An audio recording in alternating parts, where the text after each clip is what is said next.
तो आज हम स्टार्ट कर रहे हैं चैप्टर नंबर 7 डायरेक्टिंग। अब अगर मैं बात करूं डायरेक्टिंग की, तो directing is the fourth function of management.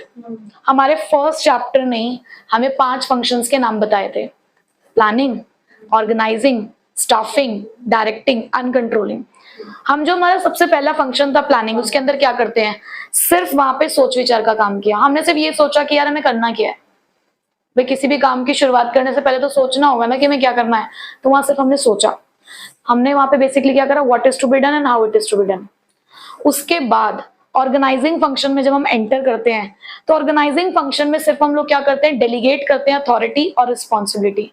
भाई हमने ये तो सोच लिया ना कि क्या करना है, बट किस किस से कराना है, कौन किसको कितनी अथॉरिटी देनी है, किसको कितनी रिस्पॉन्सिबिलिटी देनी है, सुपीरियर सबऑर्डिनेट का रिलेशनशिप, हमारा ऑर्गेनाइजेशन स्ट्रक्चर कैसा होगा, ये सब चीजें के बारे में हम वहां पे डिसाइड कर रहे थे।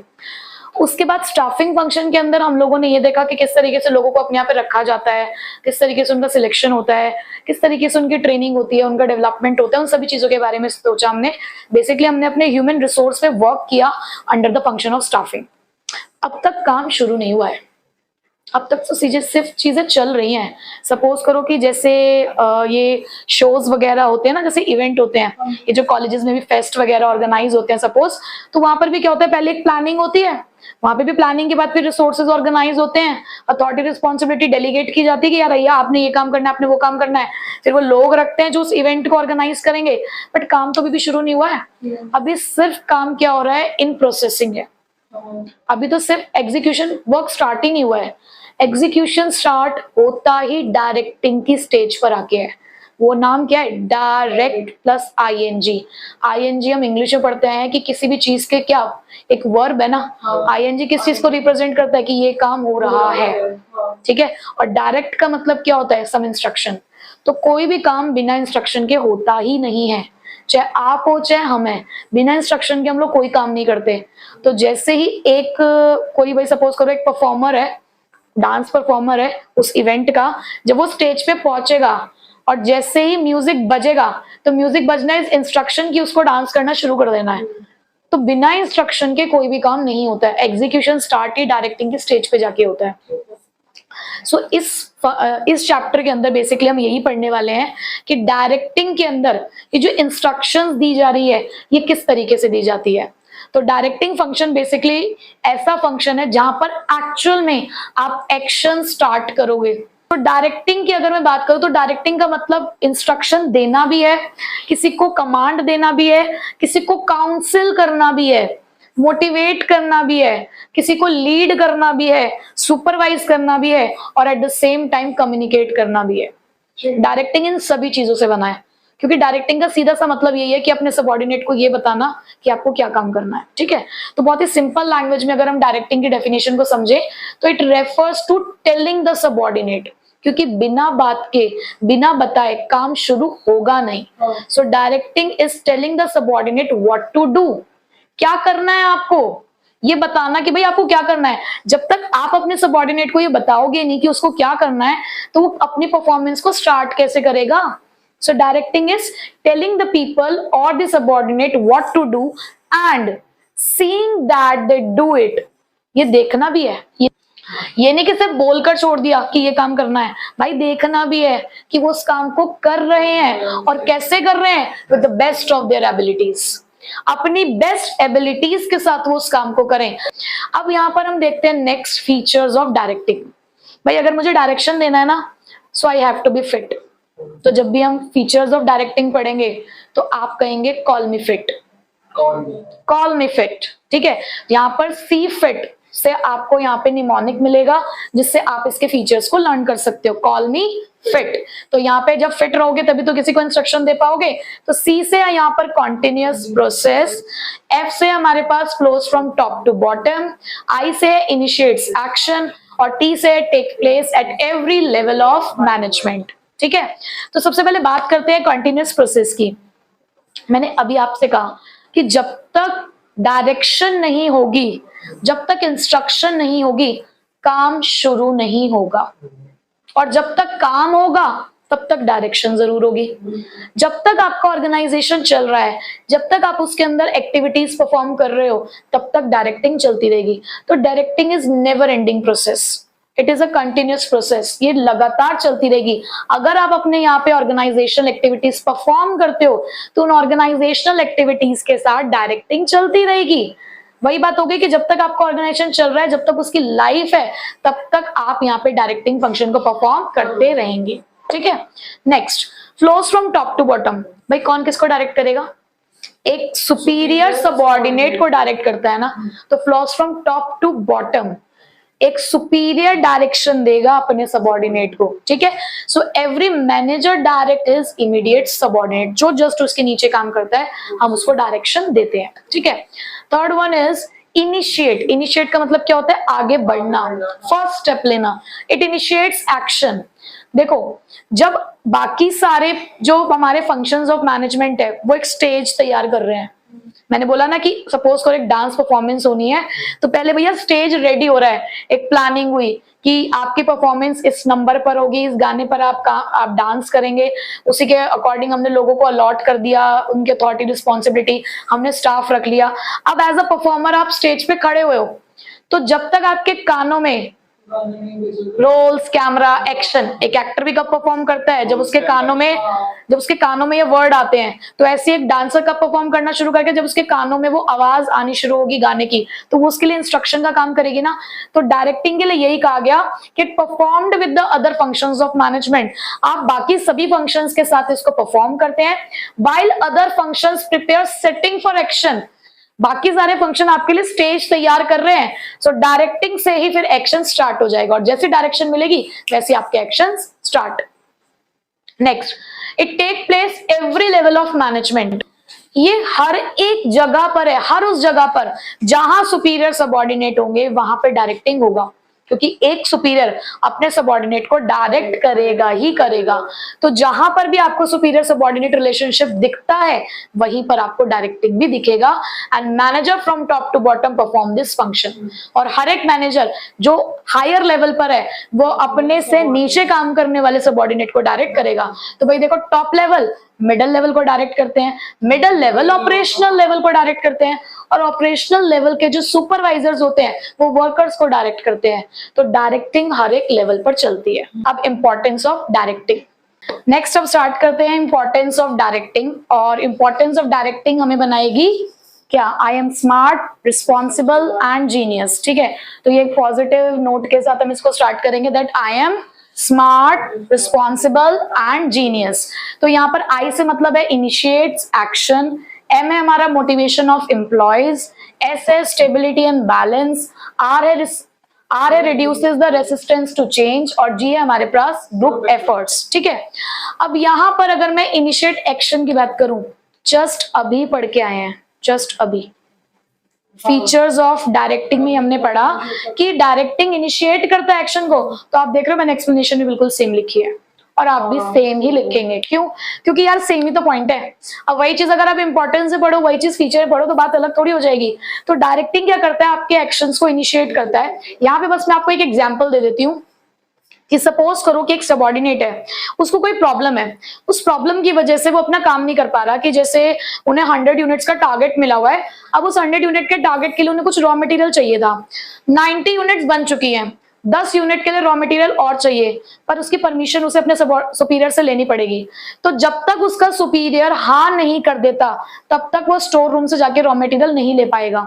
तो यहाँ पर क्या किया, वो अपने सुपीरियर के पास गया, उसने अपनी प्रॉब्लम उसके सामने रखी कि ऐसे ऐसे 10 यूनिट्स के लिए रॉ मटेरियल कम पड़ रहा है। तो उसने उसको इंस्ट्रक्शंस दे दी कि आप स्टोर रूम से जाओ, आपका जो भी रिक्वायर्ड रॉ मटेरियल है आप लेकर आओ और काम करना शुरू कर दो।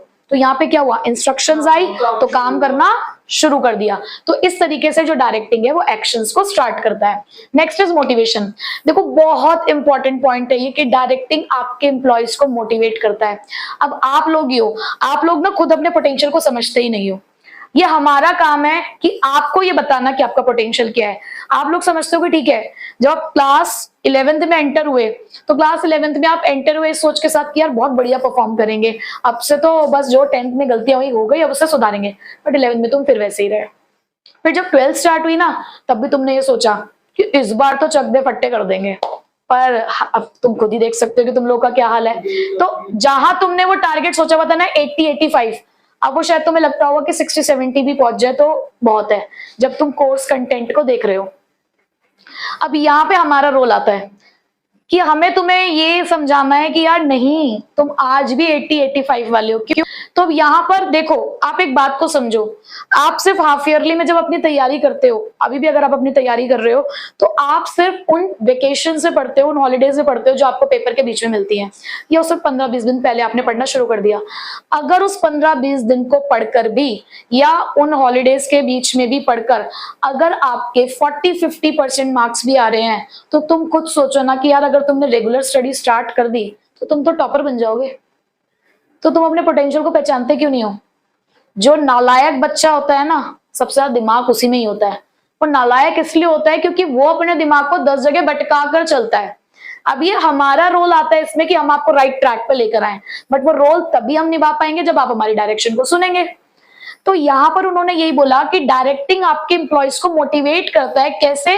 वो गाइड करेगा अपने एम्प्लॉयज को कि यार तुम्हें पोटेंशियल है, तुम्हें कैपेबिलिटीज है, तुम पहचानते ही नहीं हो। तुम वो 90% वाले, हर एक बच्चा 90% मार्क्स लेकर आ सकता है अगर वो चाहे तो, अगर उसे राइट डायरेक्शन मिले। तो ऐसा कोई बच्चा नहीं है जो 90% नहीं ला सकता।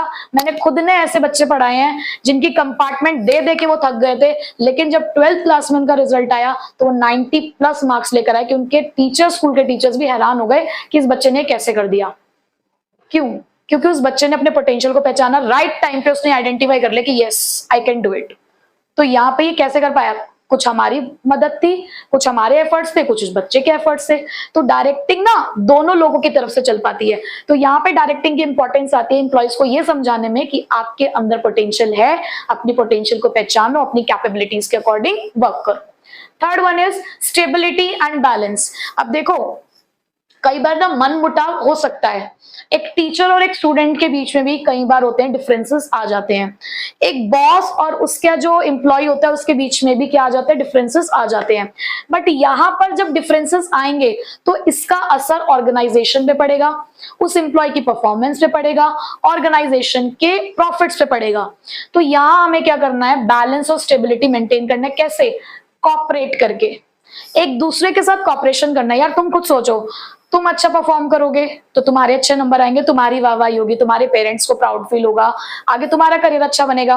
बट इसके साथ साथ हम क्यों चाहते हैं तुम्हारे अच्छे नंबर आए? क्योंकि तुमसे ही हम हैं, तुम्हारे नाम से। एक टीचर जब पढ़ा रहा होता है ना, तो देखो तुम्हारे नंबर उसे पैसे नहीं देंगे, उसका काम उसे पैसे देता है। लेकिन एक टीचर के अंदर ना ये एक कह सकते हो कि एक इच्छा होती है कि जब उसके स्टूडेंट का नाम होता है ना, तो स्टूडेंट के नाम में, उसकी कहानी में एक लाइन उस टीचर की भी आ जाती है कि यार उस टीचर की वजह से आज हम यहाँ तक पहुंचे हैं।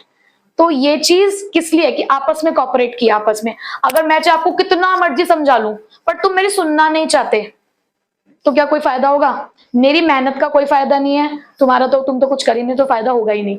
मेरी मेहनत और तुम्हारी मेहनत। और ऐसा भी होता है कई बार कि एक बच्चा बहुत एफर्ट्स कर रहा है, बहुत एफर्ट्स कर रहा है, टीचर उसे सपोर्ट नहीं कर रहा। अगर उसे टीचर थोड़ा सा सपोर्ट कर देना तो बच्चा बहुत आगे तक जा सकता है। तो यहाँ पे देखो, दोनों का कॉपरेशन चाहिए। जब तक दोनों साथ मिलकर नहीं चलेंगे, हाथ में हाथ लेकर नहीं चलेंगे, तो आगे नहीं बढ़ पाएंगे। ठीक है? तो यहाँ पर उन्होंने बोला कि स्टेबिलिटी और बैलेंस कब आ सकता है? जब कॉपरेशन और साथ में कमिटमेंट भी हो। मैं कह रही हूँ कि मैं गारंटी लेती हूँ कि तुम अगर मेरी तरह चले तो मैं तुम्हें 90+ दिलवा के रहूंगी, ये मेरा कमिटमेंट है। लेकिन मेरे कमिटमेंट के साथ मुझे तुम्हारा कॉपरेशन चाहिए, तभी हम बैलेंस रहेंगे, तभी स्टेबिलिटी रहेगी। ठीक है? अब तुम आ जाए कल छुट्टी मारना शुरू कर दोगे तो वहीं पे बिगड़ जाएगा काम। ठीक है? Next, reduces the resistance to change. ये सबसे बड़ी बीमारी है लोगों की, कि जब उनको उनके कंफर्ट जोन से उठाया जाता है ना, कि यार सुनो, सुबह कितने बजे उठते हो? 10 बजे उठते हो? यार 10 बजे उठ के काम नहीं चलेगा, क्लास आना है 7 बजे सुबह। तो तुरंत मनाई, नहीं आएंगे, नहीं आएंगे, सॉरी नहीं आ सकते। अब तुम्हें समझाना पड़ेगा कि यार तुम आओगे, तुम्हारा फायदा है, मोस्ट इंपॉर्टेंट क्वेश्चन कराएंगे। और कई बार टीचर जानबूझ के भटकाने गए थे, पेपर बताऊंगी, पेपर आ जाना, लीक पेपर लीक होगा उस दिन, सब बताया जाएगा तुम्हें, यही क्वेश्चन आएंगे पेपर में। तो अब हमें क्या करना है कि हमें कुछ ऐसा करना है कि आपका ये जो रेसिस्टेंस है ना, रेसिस्टेंस का मतलब क्या है? अपोजिशन। कि जो तुम मना कर देते हो ना एकदम, तो सुनते ही कि अच्छा हम नहीं कर सकते काम, हमें क्यों, हम अपने कंफर्ट जोन से बाहर है। तुम्हें समझाना पड़ेगा कि इससे तुम्हें फायदा है। अगर तुम इस चेंज को एक्सेप्ट करते हो तो तुम्हें फायदा होगा। अब जैसे कि जब कोरोना का टाइम था तो जूम क्लासेस स्टार्ट हुई, तो पता है जब जूम क्लासेस स्टार्ट हुई, देखो हम जैसे लोगों को तो कोई प्रॉब्लम नहीं है क्योंकि हम तो टेक्नोलॉजी से मतलब कंफर्टेबल हैं, बट बहुत सारे जो पुराने टीचर्स थे उनको बड़ी प्रॉब्लम हुई क्योंकि बच्चे भी थोड़े से ऐसे थे कि भाई कर रहे थे हरकतें। तो ऐसे में यार हमें समझाना पड़ा उनको कि देखो करना तो पड़ेगा, नौकरी बचानी है तो भाई ये काम सीखना पड़ेगा आपको। वो लोग सीखना नहीं चाहते थे कि हमें नहीं सीखना, बट उन्हें समझाया कि ऐसे अगर आप सीखोगे तो आपका फायदा, नहीं तो नौकरी चली जाएगी। तो यहाँ पर हमें क्या करना होता है, अपने एम्प्लॉयज को समझाना है। तो बहुत सारे ऑर्गेनाइजेशन में उन्होंने क्या करा, कंप्यूटराइज सिस्टम लगा दिया कि सबको कंप्यूटर आना चाहिए, तो उसके लिए वो सिखा रहे हैं। वो कह रहे नहीं हम नहीं सीखना चाहते। अरे सीखोगे तुम्हारा करियर आगे बढ़ेगा, हर जगह पे कंप्यूटर प्रोफिशिएंसी मांगी जाती है आजकल। तो रेसिस्टेंस टू चेंज को अवॉइड किया जाता है with the help of directing. कैसे? हम आपको मोटिवेट करते हैं, हम टाइम टू टाइम आपके साथ कम्युनिकेट करते हैं, आपको लीड करते हैं कि हम खड़े हैं आपके साथ, चिंता मत करो। तो इससे क्या होगा कि यहाँ पर जो चेंजेस हम अपने ऑर्गेनाइजेशन के अंदर लाना चाहते हैं ना, वो हम चेंज हम इंट्रोड्यूस कर देंगे। ठीक है। Last, group effort. वही वाली बात कि डायरेक्टिंग इंटीग्रेट करता है ग्रुप एफर्ट को, क्योंकि एक ऑर्गेनाइजेशन को अकेला व्यक्ति काम नहीं कर रहा है, एक ऑर्गेनाइजेशन में सब लोग मिलकर काम कर रहे हैं। एक परचेज डिपार्टमेंट ही काम नहीं कर रहा ऑर्गेनाइजेशन में, या प्रोडक्शन डिपार्टमेंट या मार्केटिंग डिपार्टमेंट, भाई सभी डिपार्टमेंट काम कर रहे हैं। और जब सब काम करेंगे तो ही जो ऑब्जेक्टिव है वो अचीव हो पाएगा। तो डायरेक्टिंग कहता है कि यार हर एक इंडिविजुअल का कॉन्ट्रीब्यूशन इंपॉर्टेंट है। तो डायरेक्टिंग हर एक इंडिविजुअल के एफर्ट्स को कंट्रीब्यूट करता है ओवरऑल ऑर्गेनाइजेशन की परफॉर्मेंस के अंदर। और good leadership abilities leads in the team, leads his team in such a way to achieve the organisation goal. एक अच्छा लीडर अपनी टीम को इस तरीके से लीड करेगा ताकि ऑर्गेनाइजेशन गोल्स अचीव हो जाएं। ठीक है। तो ये 5 इंपॉर्टेंस है हमारे डायरेक्टिंग की, जिसमें हमने फर्स्ट पढ़ा कि डायरेक्टिंग एक्शंस को इनिशिएट करेगा। डायरेक्टिंग के बिना आप आगे नहीं बढ़ सकते। एक्चुअल में जो आप काम कर रहे हो वो डायरेक्टिंग की स्टेज से ही करते हो। दूसरा, डायरेक्टिंग अपने एम्प्लॉयज को मोटिवेट करने में मदद करता है कि वो अपने पोटेंशियल को पहचाने, अपनी कैपेबिलिटीज को पहचाने, जिससे उन्हीं का फायदा होने वाला है।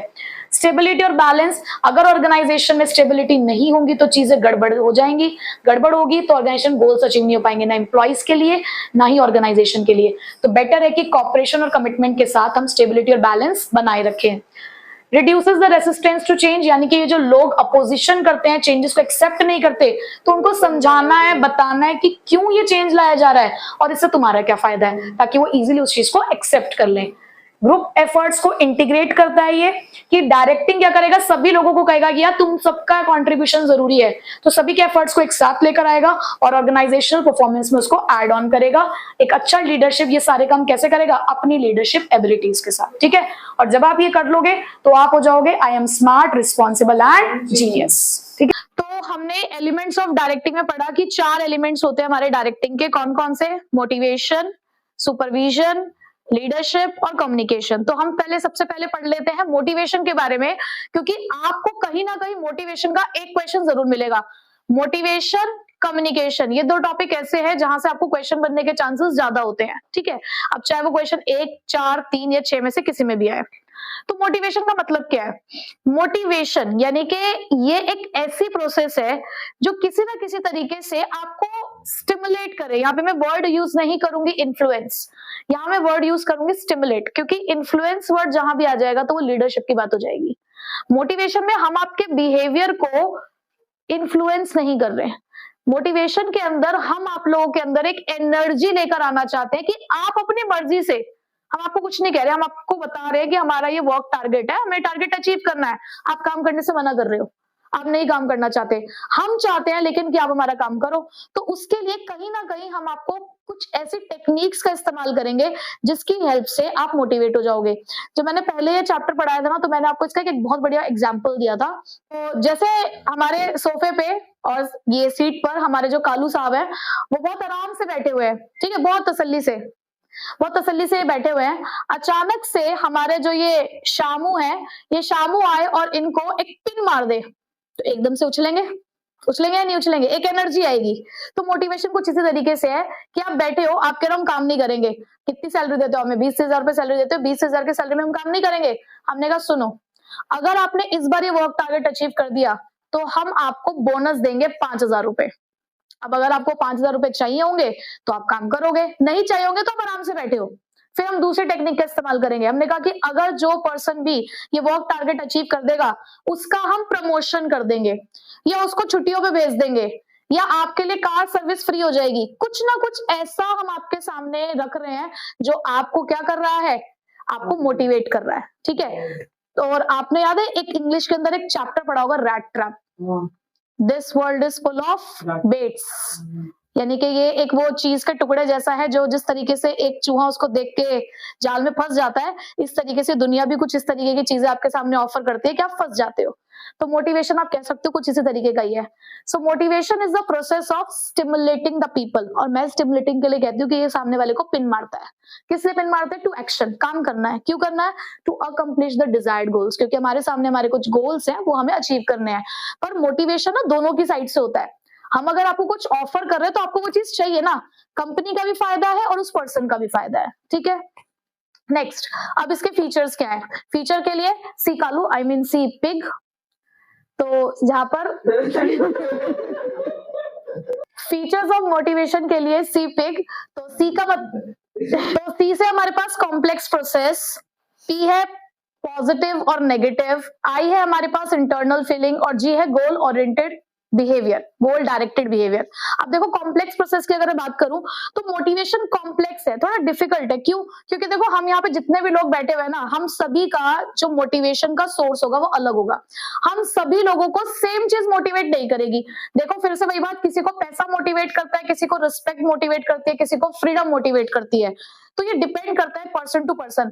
अब एक मैनेजर के लिए ये समझना कि किसको क्या मोटिवेट करेगा, क्योंकि जितने भी लोग होते हैं ना ऑर्गेनाइजेशन में वो हेटेरोजेनस होते हैं इन देयर बिहेवियर, हर कोई सेम तरीके से रिएक्ट नहीं करता एक टेक्निक के लिए। तो इसीलिए ये थोड़ा सा कॉम्प्लेक्स है, क्योंकि हमें समझना पड़ता है कि किस एम्प्लॉय को क्या चाहिए। Second, it is either positive और negative, motivation can be positive और नेगेटिव। क्यों? क्योंकि देखो हर समय प्यार से काम नहीं चलता, जरूरी थोड़ी है कि हम लोग सिर्फ प्यार से मान जाते हैं। हम लोगों को वो कहते हैं लातों के भूत बातों से नहीं मानते, तो कुछ यही चीज होती है ऑर्गेनाइजेशन के अंदर भी कि देखो पॉजिटिव मोटिवेशन तो क्या हो गया, आपको प्रमोशन दे रहे हैं, पैसा दे रहे हैं, स्टेटस दे रहे हैं, आपकी पहचान कर रहे हैं ऑर्गेनाइजेशन के अंदर, आपके लिए आपको अप्रिशिएट किया जा रहा है, this is positive. But negative में क्या है? काम नहीं करोगे सैलरी कट जाएगी, नौकरी से निकाल दिया जाएगा, आपको डांटा जा रहा है सबके सामने, थोड़ी सी इंसल्ट भी हो जाती है कई बार, तो ये नेगेटिव मोटिवेशन होता है। तो एक मैनेजर दोनों तरीके का यूज कर सकता है, पॉजिटिव का भी और नेगेटिव का भी, depends on situation. Next, internal feeling है। अब तुम अगर बिल्कुल एकदम संतुष्ट आदमी बन के बैठे हुए हो तो सामने कुछ भी आ जाए तुम्हें कोई फर्क नहीं पड़ता, क्योंकि आप सेटिस्फाइड हो। बट ये इंटरनल फीलिंग है, अगर आप चाहोगे, आपके अंदर वो अर्ज होगी, वो डिजायर होगी, तो ही आप किसी चीज के लिए मोटिवेट हो सकते हो, अदरवाइज नहीं।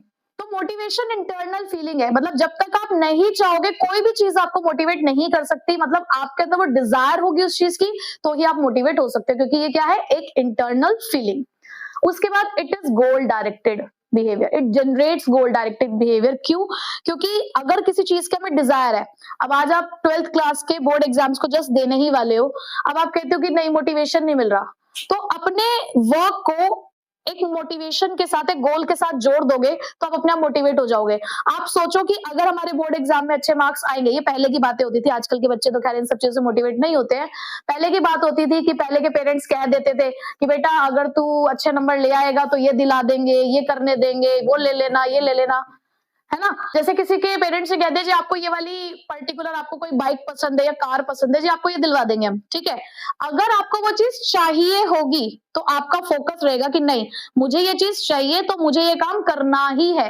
तो आपको एक गोल मिल गया, गोल मिल गया तो आप अपने आप मोटिवेट हो गए, और मोटिवेट होते ही आपको डायरेक्शन मिल गई। तो इसलिए कहा गया कि जो मोटिवेशन होता है वो गोल डायरेक्टेड बिहेवियर को जनरेट करता है, ठीक है। Features clear. Next, another important topic, Maslow's need hierarchy theory of motivation, यानी कि थ्योरी निकल कर आई है मोटिवेशन के बारे में, जिसे दिया है अब्राहम मैस्लो ने। और उन्होंने उस थ्योरी को देने से पहले लेकिन कुछ अजम्पशन बताई। उन्होंने मोटिवेशन को कुछ लेवल से, मोटिवेशनल नीड्स को कुछ लेवल्स में डिवाइड किया है, तो उसको तो हम बाद में पढ़ेंगे, पहले देखते हैं कि उनकी थ्योरी की अजम्पशंस क्या थी। सबसे पहली अजम्पशन उन्होंने बोला दैट लोगों का जो बिहेवियर होता है ना वो उनकी नीड पे डिपेंड करता है। जब तक हमारी नीड पूरी नहीं होती हम अनसेटिस्फाइड रहते हैं, मतलब हमारा जो बिहेवियर होता है, जैसे कहते हैं ना कोई चीज नहीं मिल रही है तो आप चिड़चिड़े हो जाते हो एकदम से, आप सुबह से मैसेज करे जा रहे हो, रिप्लाई नहीं आ रहा है तो इरिटेशन हो जाती है, और जैसी चाहे एक ओके का रिप्लाई है, का रिप्लाई है, हाई का है, खुश हो जाते हो। तो लोगों का बिहेवियर उनकी नीड पर बेस्ड होता है। सेकंड, लोग अपनी नीड को ना हमेशा एक हायरार्किकल ऑर्डर में अरेंज करते हैं, मतलब हमेशा हम हमारे जो प्रायोरिटीज होती हैं हम उनको अरेंज करते हैं कि पहला क्या है, दूसरा क्या है, तीसरा क्या है। तो इस तरीके से लोगों की नीड भी होती है ऑर्गेनाइजेशन में। जैसे कि एक ऑर्गेनाइजेशन में घुसते ही सबसे पहले हमें सैलरी ही दिखती है, बाद में दिखता है कि ऑर्गेनाइजेशन का क्लाइमेट क्या है, लोग कैसे काम करते हैं यहाँ पर, वो सब चीजें बात की होती है। प्रमोशन कैसे मिलेगा, इंसेंटिव्स क्या, पहला तो सैलरी ही होता है। तो आपने अपनी नीड्स को क्या कर रखा है, अरेंज कर रखा है एक हायरार्की में। उसके बाद एक सेटिस्फाइड नीड कभी आपको मोटिवेट नहीं करेगी। ये बात मैंने आपको यहाँ भी समझाई कि अगर आप एक सेटिस्फाइड हो चुके हो, किसी एक पॉइंट पे आगे अगर आप सेटिस्फाइड हो गए हो तो आपको कोई चीज मोटिवेट नहीं करेगी। जैसे कि मैं जहां पर हूँ मैं वहां पे सेटिस्फाइड हूँ जिस ऑर्गेनाइजेशन में हूँ, तो मेरे को जब अपॉर्चुनिटीज दिखती भी हैं तो मेरे को लगता है ठीक है, नहीं चाहिए, नहीं चाहिए। उसके बाद next, people moves to the next level when the lower need is satisfied। भाई मैंने अपनी नीड को हायरार्की में अरेंज कर रखा है, जब तक मेरी लोअर लेवल नीड सेटिस्फाई नहीं होगी तब तक मैं हायर पे मूव नहीं करूंगी। आपने कुछ सोच रखा अपने माइंड में कि पहले आपको ये चीज चाहिए, उसके बाद आपने कहा कि जब ये चीज मिल जाएगी तब सेकंड लेवल पर आएंगे। तो जब तक लोअर नीड सेटिस्फाई नहीं होती तब तक एक पर्सन अपनी नेक्स्ट लेवल पे नहीं जाएगा। ठीक है, अब आप कहेंगे कि नहीं हमें तो पहले मिल जाएगा तो हम पहले ले लेंगे, कि हमने बाइक सोच रखी होगी, कार मिल रही होगी तो हम क्यों नहीं लेंगे। ये मेस्लो की अजम्पशंस है, वो कह रहे हैं कि हम ऐसा करते हैं। क्योंकि आप कोई भी थ्योरी पढ़ोगे, कोई भी लॉ पढ़ोगे ना, तो कुछ अजम्पशन के ऊपर बेस्ड होकर ही पढ़ना पड़ता है उसे, अदरवाइज चीजें तो फ्लक्चुएट करती है, फिर हम किसी थ्योरी पे नहीं आ पाएंगे। ठीक है, क्लियर हो गई आपको अजम्पशंस। अब नीड्स देख लेते हैं। तो हमने अजम्पशंस तो पढ़ ली कि मेस्लो की हायरार्की थ्योरी ऑफ मोटिवेशन की अजम्पशंस क्या है। अब उसकी थ्योरी क्या है, उन्होंने अपने नीड्स को 5 स्टेजेस में डिवाइड कर रखा है, जहां पर बेसिक नीड्स से लेकर हायर लेवल तक की नीड्स हैं। और हमने ये भी पढ़ा था अभी अजम्पशन के अंदर कि जब एक पर्सन की लोअर लेवल की नीड सेटिस्फाई होती है तभी वो हायर लेवल पर मूव ऑन करता है। ठीक है, तो सबसे पहले देखते हैं कि सबसे जो बेसिक नीड है, सबसे लोएस्ट लेवल ऑफ नीड है, वो क्या होती है। वो होती है बेसिक फिजियोलॉजिकल नीड। यहाँ पे मैं फिर से आपको एक बात बताना चाहूंगी कि बच्चे मिस्टेक करते हैं इसको साइकोलॉजिकल नीड लिखकर, नहीं है, फिजियोलॉजिकल नीड है जो सबसे लोएस्ट लेवल ऑफ नीड में आता है। कि जब हम किसी ऑर्गेनाइजेशन में अगर एंटर कर रहे हैं तो सबसे पहले हमारे माइंड में क्या होता है, वहां पर सैलरी, कि सैलरी कितनी मिलेगी, इंसेंटिव प्लान्स कैसे हैं। ठीक है, तो इसके अंदर आप काउंट करते हो बेसिक सैलरी को। जब आपकी ये वाली नीड सेटिस्फाई हो जाती है तब आप नेक्स्ट लेवल पर आते हो, which is safety and security need. अब सेफ्टी एंड सिक्योरिटी नीड के अंदर क्या क्या आते हैं, जहां पर आप अपने आप को सिक्योर महसूस कराना चाहते हो in terms of your job, in terms of your income. तो यहां पर आते हैं pension plans, job security, stability of your income. जब आपकी ये वाली नीड भी सेटिस्फाई हो जाती है तो आपको थर्ड नीड चाहिए, पैसा मिल गया, जॉब की सिक्योरिटी मिल गई। तो तीसरी चीज होती है कि जिस एरिया में हम काम करते हैं, जिस ऑर्गेनाइजेशन में हम काम कर रहे हैं, हमें वहां पर एफिलिएशन यानी बिलोंगिंगनेस, एक अपनापन भी चाहिए। तो अपनेपन के लिए हमें चाहिए होता है कॉर्डियल रिलेशनशिप। तो एफिलिएशन और बिलोंगिंगनेस नीड के अंदर हमारे रिश्ते कैसे हैं, हमारे सुपीरियर के साथ, सबऑर्डिनेट्स के साथ, हमारे साथ काम करने वाले कोलीग्स के साथ, प्लस एक्सेप्टेंस, हमारा ऑर्गेनाइजेशन हमें एक्सेप्ट करता है या नहीं करता, वहां हमारे फ्रेंडशिप होती है नहीं होती है किसी के साथ। देखो, फॉर्मल और इनफॉर्मल ऑर्गेनाइजेशन दोनों की हमें जरूरत होती है एक किसी भी कंपनी में काम करने के लिए। तो एफिलिएशन नीड उन्हीं सब चीजों के बारे में बात करता है। देन जब आपको एफिलिएशन मिल गया, अब एस्टीम नीड। आप जिस जॉब पोजीशन पे काम कर रहे हो, आप चाहते हो कि आपको एक जॉब टाइटल मिले। बहुत अच्छा लगता है कि जब हमें अपना पर्सनल कैबिन मिलता है और जब हम अपनी टेबल पे बैठते हैं और हमारी टेबल पे हमारी नेम प्लेट रखी हुई होती है विद आवर डेजिग्नेशन, तो बहुत ही अच्छा महसूस कराती है।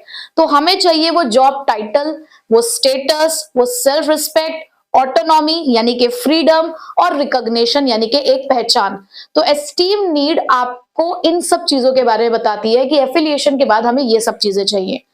एस्टीम नीड के बाद लास्ट और which is the higher level of need, वो है सेल्फ एक्चुअलाइजेशन नीड। यानी कि जो हम डिजर्व करते हैं, जो हम हासिल करना चाहते हैं, जो हम जिस चीज को हासिल करने के हम कैपेबल हैं, वो चीज हमें मिल जाए। तो यहाँ हम बात करते हैं अचीवमेंट ऑफ आवर गोल्स, अपनी ग्रोथ के बारे में, सेल्फ फुलफिलमेंट के बारे में। यानी कि एक होता है ना कि ठीक है, हमने फिलहाल अभी एंटर कर लिया ऑर्गेनाइजेशन में, हम अभी मिडिल लेवल पे काम करते हैं, बट हम कैपेबल हैं टॉप लेवल में एंटर करने के लिए भी।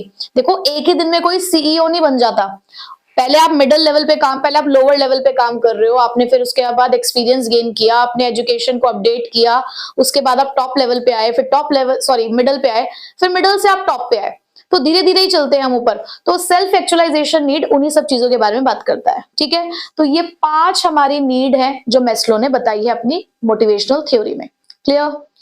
अब नेक्स्ट हमारा टॉपिक आता है टाइप्स ऑफ इंसेंटिव्स, यानी कि अब लोगों को इन्फ्लुएंस, अब लोगों को स्टिमुलेट करना है, लोगों को कहना है कि काम करना है, पर उनसे काम कराने के लिए उन्हें कुछ देना पड़ेगा।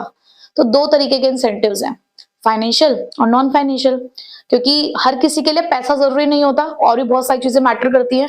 तो हमने 2 तरीके के इंसेंटिव्स यहाँ डिजाइन करे। तो फाइनेंशियल इंसेंटिव्स कैश में भी हो सकते हैं, काइंड में भी हो सकते हैं, यानी कि प्योर पैसे के फॉर्म में भी आपको इंसेंटिव्स प्रोवाइड किए जा सकते हैं, या पैसों के बराबर भी कोई चीज आपको दी जा सकती है। बट नॉन फाइनेंशियल इंसेंटिव्स में हम आपको पैसा नहीं दिखाएंगे, पैसों के अलावा कोई और चीजें होंगी जो आपको मोटिवेट करेंगी, ठीक है। तो सबसे पहले स्टार्ट करते हैं फाइनेंशियल इंसेंटिव से। हमारे पास ये 7 फाइनेंशियल इंसेंटिव्स हैं, ठीक है। केस स्टडी में ज्यादातर पूछे जाते हैं, मतलब डायरेक्ट क्वेश्चन बहुत रेयर आता है इनका, ज्यादातर इनकी केस स्टडी आती है, ठीक है। तो सबसे पहला है पे एंड अलाउंसेस। आपको सबसे पहली चीज क्या मोटिवेट करती है? सैलरी। आप न्यूज़पेपर में चेक कर रहे हो, आपने देखा कि एडवर्टाइजमेंट आ रही है, 2 अलग अलग कंपनी है, एक कंपनी 1 लाख रुपए ऑफर कर रही है और दूसरी कंपनी 80,000 रुपए ऑफर कर रही है। अगर आपका मोटिव सिर्फ पैसा कमाना है, आप और सब चीजें नहीं देखना चाहते कि वर्किंग आवर्स क्या है या लोकेशन क्या है या वट कुछ और नहीं देखना आपको, तो आप कौन सी कंपनी में जाओगे? 80,000 में या 1 लाख में? ऑब्वियसली 1 लाख में। तो बेसिक पे सबसे पहली चीज होती है जो किसी को भी अट्रैक्ट करती है, प्लस उससे जुड़े हुए अलाउंसेस, टीए मिलता है, डीए मिलता है, एचआरए मिलता है और कार अलाउंस मिलता है। तो ये सारी चीजें मैटर करती हैं, ठीक है। उसके बाद प्रोडक्टिविटी लिंक्ड वेज इंसेंटिव्स, जैसा काम वैसा दाम वाली बात, कि जितना ज्यादा आप प्रोडक्टिविटी शो करोगे उतनी ज्यादा आपकी वेजेस होगी। आपके काम से लिंक कर दी हमने आपकी पे, आप जितना काम करोगे उतना पैसा, कम करोगे कम पैसा मिलेगा, ज्यादा काम करोगे ज्यादा पैसा मिलेगा। तो अगर आपको ज्यादा पैसा कमाना होगा, अपने आप मोटिवेट होगे अपनी परफॉर्मेंस को हाई करने के लिए। Third, bonus. आपको आपकी सैलरी या वेजेस से ऊपर जो भी इंसेंटिव दिया जाता है ओकेजनली या किसी स्पेशल पर्पस के लिए, वो सारी चीजें बोनस कहलाती है, ठीक है। तो जैसे कई बार क्या होता है कि जब बहुत ज्यादा डिमांड आ रही होती है मार्केट के अंदर, कंपनीज के ऊपर बहुत ज्यादा प्रेशर होता है वर्क का, तो जल्दी जल्दी वर्क टारगेट्स पूरे हो जाएं, तो ऐसे में कंपनीज क्या करती है? बोनस अनाउंस कर देती है कि अगर आप ये वर्क टारगेट पूरा करोगे तो आपको इतने का बोनस मिल जाएगा आपकी सैलरी से हटके, ठीक है। तो ये भी मोटिवेट करता है। Profit sharing. अब क्या होता है ना, कंपनीज सैलरी तो उतनी दे रही हैं, बट काम अगर ज्यादा करा रही हैं तो उससे उनका प्रॉफिट तो इंक्रीज हो रहा है। अब उस इंक्रीज प्रॉफिट का हमारे एम्प्लॉयज को क्या बेनिफिट मिल रहा है? वो कहेंगे अगर इनका प्रॉफिट जितना मर्जी बढ़ जाए, अगर इन्होंने मेरी सैलरी 20,000 तय करी है तो मुझे तो 20,000 ही मिलेगा ना।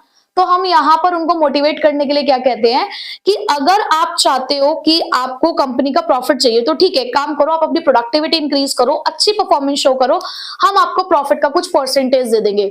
सपोज इन्होंने कह दिया 1% आपका है, 2% आपका है, 10% आपका है, इस तरीके से उन्होंने एम्प्लॉयज के नाम पे कर दिया वो प्रॉफिट।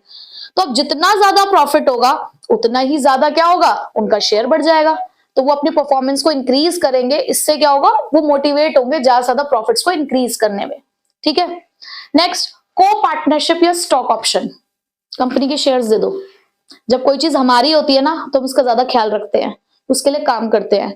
अब कंपनी के अंदर अगर आपकी ऑनरशिप है, आपका पैसा लगा हुआ है, तो आप अच्छे से काम करोगे। तो यहाँ पे वो क्या करते हैं, एम्प्लॉयज को ऑफर करते हैं कि आपके पास ये चांस है कि अगर आप चाहें तो कंपनी में अपना पैसा लगा सकते हैं, हम आपको मार्केट प्राइस से कम प्राइस पे आपको यहाँ पर शेयर्स दे रहे हैं, और जो भी शेयर्स का फायदा होगा, जो भी डिविडेंड होगा, वो भी आपको मिलेगा। कंपनी की रेपुटेशन जितनी मार्केट में अच्छी होगी उतने इनके मार्केट प्राइस भी बढ़ेंगे। तो यहाँ पर इस तरीके से कंपनी के शेयर्स देकर उनको एक ऑनरशिप की फीलिंग का एहसास कराकर भी उनको मोटिवेट किया जा सकता है। Retirement benefits.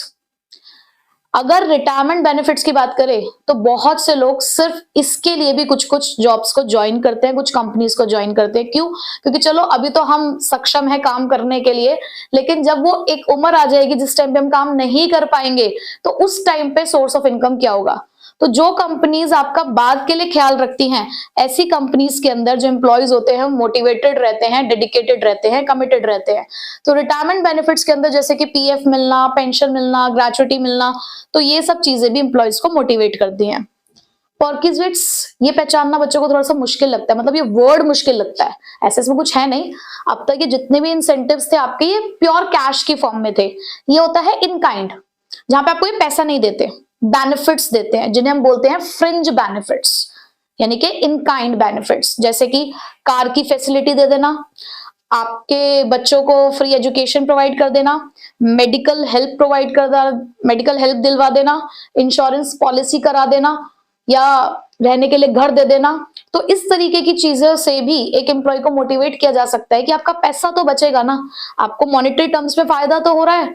तो ये 7 हमारे फाइनेंशियल इंसेंटिव्स हैं जिनको यूज किया जाता है ताकि हम अपने एम्प्लॉयज को ऑर्गेनाइजेशन के अंदर मोटिवेट कर सके। ठीक है, तो नेक्स्ट अब हमारे पास नॉन फाइनेंशियल इंसेंटिव्स, ये हमारे पास 8 है इन टोटल। और जब आप नॉन फाइनेंशियल इंसेंटिव्स पढ़ोगे तो एक चीज माइंड में रखना कि यहाँ पर बिल्कुल भी मनी का इन्वॉल्वमेंट नहीं है। हो सकता है मनी इनडायरेक्टली इन्वॉल्व हो रही हो, लेकिन जब भी कोई पर्सन नॉन फाइनेंशियल इंसेंटिव्स की तरफ जाता है तो उसका बिल्कुल भी मोटिव पैसा कमाना नहीं है, उसे कोई और चीज है जो मोटिवेट कर रही है। तो सबसे पहला चीज है स्टेटस। मैंने जब स्टार्टिंग में चैप्टर आपको मेन में पढ़ाया था तब ये चीज बताई थी कि जैसे जो लोग सिविल सर्विसेज में जाते हैं, आईएएस या आईपीएस बनते हैं, वहां पर उनको उस जॉब पोजीशन के अंदर बिल्कुल भी पैसा नहीं दिख रहा होता है उस टाइम पे, उन्हें दिख रहा होता है वो स्टेटस, कि जब वो कहीं से गुजरते हैं ना तो सब लोग उनकी रिस्पेक्ट करते हैं, उनके लिए खड़े हो जाते हैं। तो कई बार हमारा स्टेटस होता है जो हमें मोटिवेट करता है किसी भी जॉब पोजीशन को ज्वाइन करने के लिए, क्योंकि उससे जुड़ी है कुछ अथॉरिटी, कुछ रिस्पॉन्सिबिलिटी, कुछ रिवॉर्ड और कुछ प्रेस्टीज। ठीक है, सेकेंड इज ऑर्गेनाइजेशन क्लाइमेट। हर जगह पर काम नहीं किया जा सकता। एक ऑर्गेनाइजेशन 1,00,000 रुपए पर मंथ देता है, वहीं पे दूसरा ऑर्गेनाइजेशन 60,000 रुपए पर मंथ देता है, लेकिन 1,00,000 वाला अपने एम्प्लॉयज को एम्प्लॉयज नहीं समझ रहा है, गधा घोड़ा खच्चर सब समझ रहा है, कोई रिस्पेक्ट नहीं है, कोई फ्रीडम नहीं है आपके पास अपनी। लेकिन वहीं पे वो ऑर्गेनाइजेशन जो 60,000 रुपए दे रहा है वो आपको एम्प्लॉय समझ रहा है, वो आपको सबसे पहले तो एक ह्यूमन बीइंग समझ रहा है, तो वहां पर आपको रिस्पेक्ट भी मिल रही है, ऑटोनॉमी भी मिल रही है, फ्रीडम भी मिल रही है। तो एक ऑर्गेनाइजेशन का क्लाइमेट कैसा है वो भी बहुत मायने रखता है। तो ऑर्गेनाइजेशन क्लाइमेट का मतलब क्या है?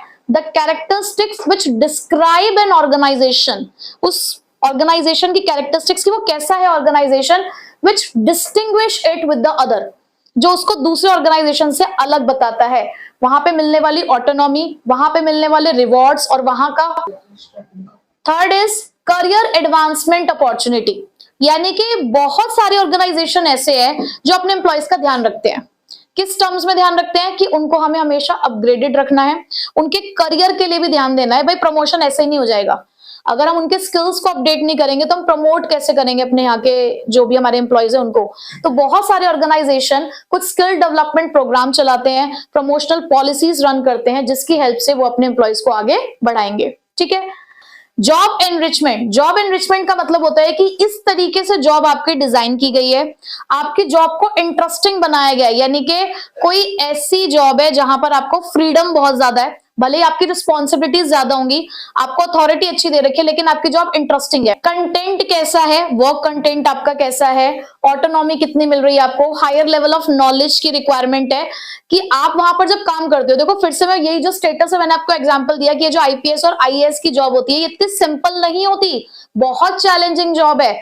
आपके सामने देखो एक एम्प्लॉय जो नॉर्मल किसी कंपनी में काम करता है ना एज अ मैनेजर, उसे डेली आके वही काम करना है, डेली वही काम करना है। हम कहते हैं ना कि हमारा काम बहुत बोरिंग हो गया है, कई बार लोग कहते हैं कि बहुत बोरिंग काम है, लेकिन ये लोग जो काम कर रहे हैं इन्हें हर रोज एक नया चैलेंज फेस करना है, हर तरीके के लोग इनके सामने आते हैं, तो इनको वो चीजें सीखनी होती है कि किसके साथ कैसे डील करना है। तो अगर आपकी जॉब बहुत ज्यादा इंटरेस्टिंग होती है ना तो भी हम लोग मोटिवेट होते हैं ऐसी जॉब को काम करने के लिए। ठीक है, उसके बाद है एम्प्लॉय रिकॉग्निशन प्रोग्राम। अगर हमें हमारे काम की पहचान मिल जाए तो और भी अच्छा होता है। आप अपने ऑर्गेनाइजेशन के लिए जब काम करते हो तो आपकी गुड परफॉर्मेंस के लिए अगर आपको कंग्रेचुलेट कर दिया जाए, एक यही कह दिया जाए ना कि वेरी गुड आपने बहुत अच्छा काम किया, तो इसमें भी एक एम्प्लॉय मोटिवेट हो जाता है। आपका नाम अगर नोटिस बोर्ड पे आ जाए तो बहुत अच्छा लगता है, आपको रिवॉर्ड मिल रहा है आपके सजेशंस के लिए तो बहुत अच्छा लगता है। तो ये भी चीजें भी मोटिवेट करती है। जॉब सिक्योरिटी, हमने भी सेफ्टी और सिक्योरिटी नीड में पढ़ा कि एम्प्लॉयज की नीड होती है ये कि हमारी जॉब सिक्योर हो, स्टेबिलिटी चाहिए हमें, इनकम की, जॉब सिक्योरिटी चाहिए। तो वो भी आपको मोटिवेट करेगा कि चाहे भले ही पे कम मिल रही हो, लेकिन अगर जॉब सिक्योर होगी तो एम्प्लॉय मोटिवेट होकर काम करेगा।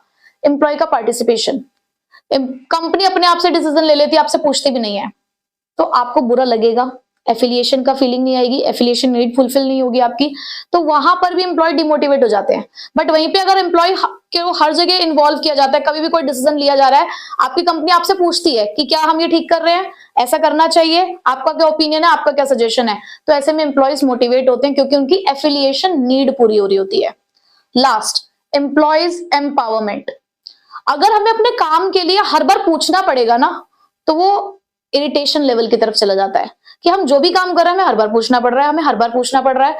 तो अगर आपको ज्यादा ऑटोनॉमी मिल रही है, पावर मिल रही है आपके काम से रिलेटेड, कि जो भी आप अपने डेली का वर्क रूटीन है आपका, अगर उसके लिए आपके पास फ्रीडम है, या कोई अगर आपको डिसीजन लेना है तो आपकी कंपनी आपको पावर देती है कि आप डिसीजन ले सकते हो, आप फ्री हो वर्क करने के लिए, कैसा फ्री इन्वायरमेंट मिला है आपको काम करने के लिए, तो ये भी मोटिवेट करता है। ठीक है, तो ये हमारे 8 नॉन फाइनेंशियल इंसेंटिव्स थे, और हमारा जो फर्स्ट एलिमेंट ऑफ डायरेक्टिंग है मोटिवेशन, वो कंप्लीट होता है। ठीक, सेकेंड एलिमेंट ऑफ डायरेक्टिंग है हमारा लीडरशिप। ठीक है, लीडरशिप से भी बहुत बार क्वेश्चंस आते हैं, 3 से 4 नंबर में भी, और देखो कहने को 1 नंबर की केस स्टडी भी आपसे पूछी जा सकती है। ठीक है, तो सेकेंड एलिमेंट ऑफ डायरेक्टिंग हमारा लीडरशिप। हमने अभी मोटिवेशन पढ़ा, तो मोटिवेशन में हमने ये पढ़ा कि मोटिवेशन एक ऐसी प्रोसेस है जहां पर हम लोगों को एनर्जाइज करते हैं, एक्टिवेट करते हैं, कुछ इंसेंटिव्स ऑफर करके, उनको कुछ मोटिव दिखाकर, कुछ मोटिव सेट करके। बट लीडरशिप के अंदर हम लोग लोगों के बिहेवियर को इन्फ्लुएंस करने की कोशिश करते हैं कि हम जो उनसे कह रहे हैं, जो हम बातें उनसे मनवाना चाहते हैं, वो अपनी मर्जी से ही उन बातों को मानने के लिए रेडी हो जाए। हमें उनको इस तरीके से इन्फ्लुएंस करना है, जो उनका एक इनडिफरेंट एटीट्यूड है, एक नेगेटिव एटीट्यूड है, उसे हमें पॉजिटिव एटीट्यूड में कन्वर्ट करना है। ठीक है, so leadership is an art और the process of influencing people. मैंने ये चीज बॉक्स में डाली, विच मीन्स कि इट इज इंपॉर्टेंट कि आप अगर आइडेंटिफाई करने जा रहे हो तो यही वर्ड है जो आपको आइडेंटिफिकेशन में हेल्प करेगा। क्योंकि फिर से मैं आपको एक बात बता दूं कि मोटिवेशन और लीडरशिप को आइडेंटिफाई करने में बच्चा कंफ्यूज हो जाता है। ठीक है, सो लीडरशिप के अंदर आप क्या करते हैं, आप लोगों को इन्फ्लुएंस करते हैं so that they will try, ताकि वो कोशिश करें विलिंगली, अपनी इच्छा से, कोई जोर जबरदस्ती नहीं है, हम उन्हें कोई इंसेंटिव भी नहीं दे रहे हैं, अपनी मर्जी से ही और एंथुजियास्टिकली, यानी कि पूरे जोश के साथ towards the achievement of organisational goals, कि हमारे जो भी गोल्स हमने सेट किए हैं उन्हें फुलफिल करने में हमारी मदद करें। ठीक है, मीनिंग क्लियर हो गया। नेक्स्ट जो आपको इंपॉर्टेंट टॉपिक पढ़ना है इसके अंदर, यही है मेन टॉपिक इसका, लीडरशिप स्टाइल। हालांकि फीचर्स ऑफ लीडरशिप भी है, वो आप एक बार रीड कर लेना, कोई टफ नहीं है, उसमें यही डेफिनेशन से ही कुछ पॉइंट्स बने हुए हैं। ठीक है, तो लीडरशिप स्टाइल आपको जो पढ़ने हैं, होते तो और भी हैं, बट आपके कोर्स में सिर्फ 3 ही स्टाइल्स हैं, जिसमें पहला है ऑटोक्रेटिक, दूसरा है डेमोक्रेटिक, और तीसरा है हमारा लेजर, और उनके ऑल्टरनेटिव नेम्स भी नीचे लिखे हुए हैं, जैसे कि इसका अथॉरिटेरियन, उसका पार्टिसिपेटिव और उसका फ्री रेन लीडरशिप। ठीक, समझते हैं सबसे पहले ऑटोक्रेटिक। जब भी ऑटोक्रेटिक लीडरशिप के बारे में सोचो ना, तो हिटलर को याद कर लेना। हिटलर की तरह ही बिल्कुल, हिटलर ने जो लीडरशिप स्टाइल यूज किया, देखो लीडरशिप स्टाइल कुछ नहीं है, बिहेवियर पैटर्न है। लीडरशिप स्टाइल का मतलब ये नहीं है कि हम उनको किसी कैटेगरी में डिवाइड कर रहे हैं, नहीं, हम उनका एक बिहेवियर पैटर्न बता रहे हैं कि डिफरेंट सिचुएशन में एक लीडर किस तरीके से बिहेव करता है। इस चीज पे बिलीव करता था कि जो भी हमारे एम्प्लॉयज हैं, हमें उनकी सुननी नहीं है, हमें लोगों की सुननी नहीं है, सिर्फ अपनी बात कहनी है। वो ये कहते थे कि आपको जो मैंने ऑर्डर दिया है ना, आपको जस्ट उसको मुंह बंद करके उस ऑर्डर को, उस इंस्ट्रक्शन को फॉलो करना है। तो हमारा जो ऑटोक्रेटिक और अथॉरिटेरियन लीडरशिप है, वो भी इसी बात के बारे में कहते हैं कि यहाँ पर जो लीडर होता है, वो लीडर होता है आई स्टाइल, यानी कि मैं ही सब कुछ हूँ, सारे डिसीजन मैं ही लूंगा। तो यहाँ पर जो डिसीजन मेकिंग होती है वो सेंट्रलाइज्ड होती है, यानी कि सिर्फ उसी के हाथों में सारी डिसीजन मेकिंग अथॉरिटी है, वो किसी से कंसल्ट नहीं करते हैं। वो कहते हैं कि हमने आपको इंस्ट्रक्शन दे दिया, आपको जस्ट उसको ओबे करना है। वन वे कम्युनिकेशन है, क्योंकि बातचीत तो हो ही नहीं रही है, सिर्फ लीडर अपनी बात कह रहा है, बदले में कुछ भी सुन नहीं रहा है। तो this is one way communication. I style है बॉस सेंटर्ड लीडरशिप है, यानी कि यहाँ पे बॉस ही सब कुछ है। कहाँ सुटेबल होता है ऑटोक्रेटिक लीडरशिप स्टाइल, जहां पर आपके सबऑर्डिनेट देखो इलिटरेट हो। अब जहां पर वो इलिटरेट है, अनस्किल्ड है, इनकम्पिटेंट है, तो ऐसे में तो बॉस को ही सब कुछ करना पड़ेगा ना, या हमें क्विक डिसीजन मेकिंग लेनी है, मतलब हमारे पास टाइम नहीं है कि हम कंसल्ट कर सके, तो ऐसे में भी ऑटोक्रेटिक यूज करना पड़ेगा। हमें स्पेशलाइजेशन चाहिए था, बॉस का ही मेन रोल होना चाहिए, तो ऐसे में ऑटोक्रेटिक को यूज किया जा सकता है। देखो जब भी आपको ये एक्सप्लेन करने के लिए आए तो प्लीज डायग्राम जरूर बना के आइएगा, क्योंकि डायग्राम बहुत ही ज्यादा क्लैरिफिकेशन देता है। और तुम्हें कुछ भी ना आता हो ना, डायग्राम तो बना ही देना, तो टीचर आपके ऊपर दया भाव दिखाते हुए डायग्राम के नंबर दे देगी। ठीक है, तो यहाँ पर लीडर है और नीचे आप देखो उसके सबॉर्डिनेट्स है। वन वे कम्युनिकेशन आपको दिख रहा होगा कि सिर्फ लीडर की तरफ से ही कम्युनिकेशन हो रहा है, सबॉर्डिनेट की तरफ से इन रिवर्स कुछ नहीं हो रहा है। ठीक है, सेकेंड इज डेमोक्रेटिव और पार्टिसिपेटिव। नाम ही यही कह रहा है, नाम बता रहा है उसका काम, पार्टिसिपेटिव, यानी कि एक ऐसा लीडरशिप स्टाइल है जहां पर सबॉर्डिनेट्स का रोल है, जहां पर सबॉर्डिनेट्स को इंपॉर्टेंस दी जा रही है, उनके साथ कंसल्टेशन हो रहा है व्हाइल टेकिंग एनी डिसीजन, यानी कि जब भी डिसीजन मेकिंग की प्रोसेस होती है तो वहां पर सबॉर्डिनेट्स को इन्वॉल्व किया जाता है। कम्युनिकेशन है, यानी कि यहाँ पर अगर बॉस बात करता है तो बदले में वो बात सुनता भी है, सबॉर्डिनेट्स की तरफ से भी कम्युनिकेशन आता है। And it is we style, हम ही सब कुछ है, ऐसा नहीं, हम, वी स्टाइल मतलब हम सब। ग्रुप सेंटर्ड लीडरशिप, यानी कि यहाँ पर क्योंकि हम ग्रुप में रहकर काम करते हैं इसलिए इसको ग्रुप सेंटर्ड कहा जाता है। कहाँ आप इसको यूज कर सकते हो, जहां ऑटोक्रेटिक यूज नहीं किया जा सकता, जहां आपके सबऑर्डिनेट कॉम्पिटेंट है, स्किल्ड है, यानी कि हम उन पे ट्रस्ट करते हैं, जॉब सेटिस्फैक्शन देना हो, हमें हमारे एम्प्लॉइज को उनका मोराल इंक्रीज करना हो, हमारे पास टाइम है कि हम कंसल्ट कर सकते हैं अपने एम्प्लॉइज के साथ, सबऑर्डिनेट्स के साथ, तो वहां हम democratic style of leadership use कर सकते हैं। अब इसका डायग्राम देखो, लीडर बीच में बैठा हुआ है, चारों तरफ उसके सबऑर्डिनेट्स हैं, सबऑर्डिनेट आपस में ही बात कर रहे हैं, लीडर से ही बात कर रहे हैं, लीडर भी सबऑर्डिनेट से बात कर रहा है, सबऑर्डिनेट भी लीडर से बात कर रहा है, तो आपस में सबके साथ कम्युनिकेशन टू वे हो रहा है। ठीक है, उसके बाद लेजर स्फीयर और फ्री रेन लीडरशिप। अब यहाँ पर ना ये वाला जो लीडरशिप स्टाइल होता है बिल्कुल फ्री, इसका नाम है ना फ्री, तो यहाँ पे सबऑर्डिनेट्स को बिल्कुल फ्री छोड़ दिया जाता है। तो नाम क्या है इसका, फ्री। फ्री मतलब यहाँ पर सबऑर्डिनेट्स को बिल्कुल फ्री छोड़ दिया जाता है कि देखो हमें आप पे पूरा विश्वास है कि आप सब कुछ कर सकते हो, हमें आपके स्किल्स के ऊपर पूरा बिलीव है, आप कॉम्पिटेंट हो, हाईली स्किल्ड हो, अपना काम खुद कर सकते हो, हमारा काम सिर्फ आपको इंस्ट्रक्शन देने का है, हमने आपको इंस्ट्रक्शन दे दी, रेस्ट आप अपना काम सारा खुद करेंगे। ठीक है, तो यहाँ पर डेलीगेशन ऑफ अथॉरिटी है, हमने आपको अथॉरिटी सौंप दी है आपकी रिस्पॉन्सिबिलिटीज के रिगार्डिंग, अब आप अपने डिसीजन खुद ले सकते हैं। फ्री फ्लो ऑफ कम्युनिकेशन है, जैसे यहाँ पर वन वे है, यहाँ पे टू वे है, यहाँ पे फ्री फ्लो ऑफ कम्युनिकेशन है, कोई भी किसी से कहीं भी बात कर सकता है। ठीक है, इट इज यू स्टाइल, आपको यहाँ पर हम लोग इंपॉर्टेंस दे रहे हैं, और सबऑर्डिनेट सेंटर्ड, क्योंकि यहाँ पे मेन रोल किसका है, सबऑर्डिनेट्स का। जैसे यहाँ पर बॉस का रोल था, यहाँ पूरे ग्रुप का रोल था, तो यहाँ पूरे सबऑर्डिनेट का रोल है। अब यहाँ पे ये सुटेबल कब है, जैसे कि मैंने अभी आपको बताया कि हाईली स्किल्ड आपके एम्प्लॉइज हो, कॉम्पिटेंट हो, एक्सपीरियंस्ड हो। देखो जहां पर आपके एम्प्लॉइज खुद से काम कर सकते हैं वहां पर उनको उनके हाल पे छोड़ दिया जाता है। यहाँ हमें पता था कि वो इनकम्पिटेंट है, इलिटरेट है, उन्हें जरूरत थी हमारी, तो यहाँ पे हम ही सब कुछ बता रहे थे, लेकिन यहाँ हमें पता है कि वो खुद से कर सकते हैं तो उन्हें बताने की जरूरत नहीं है, तो उनको उनके हाल पे छोड़ दिया जाता है। सेल्फ मोटिवेटेड रहते हैं, ready to assume the responsibility, हमारे एम्प्लॉइज ही ऐसे हैं कि वो रिस्पॉन्सिबिलिटी को अज्यूम कर सकते हैं, यानी कि ले सकते हैं।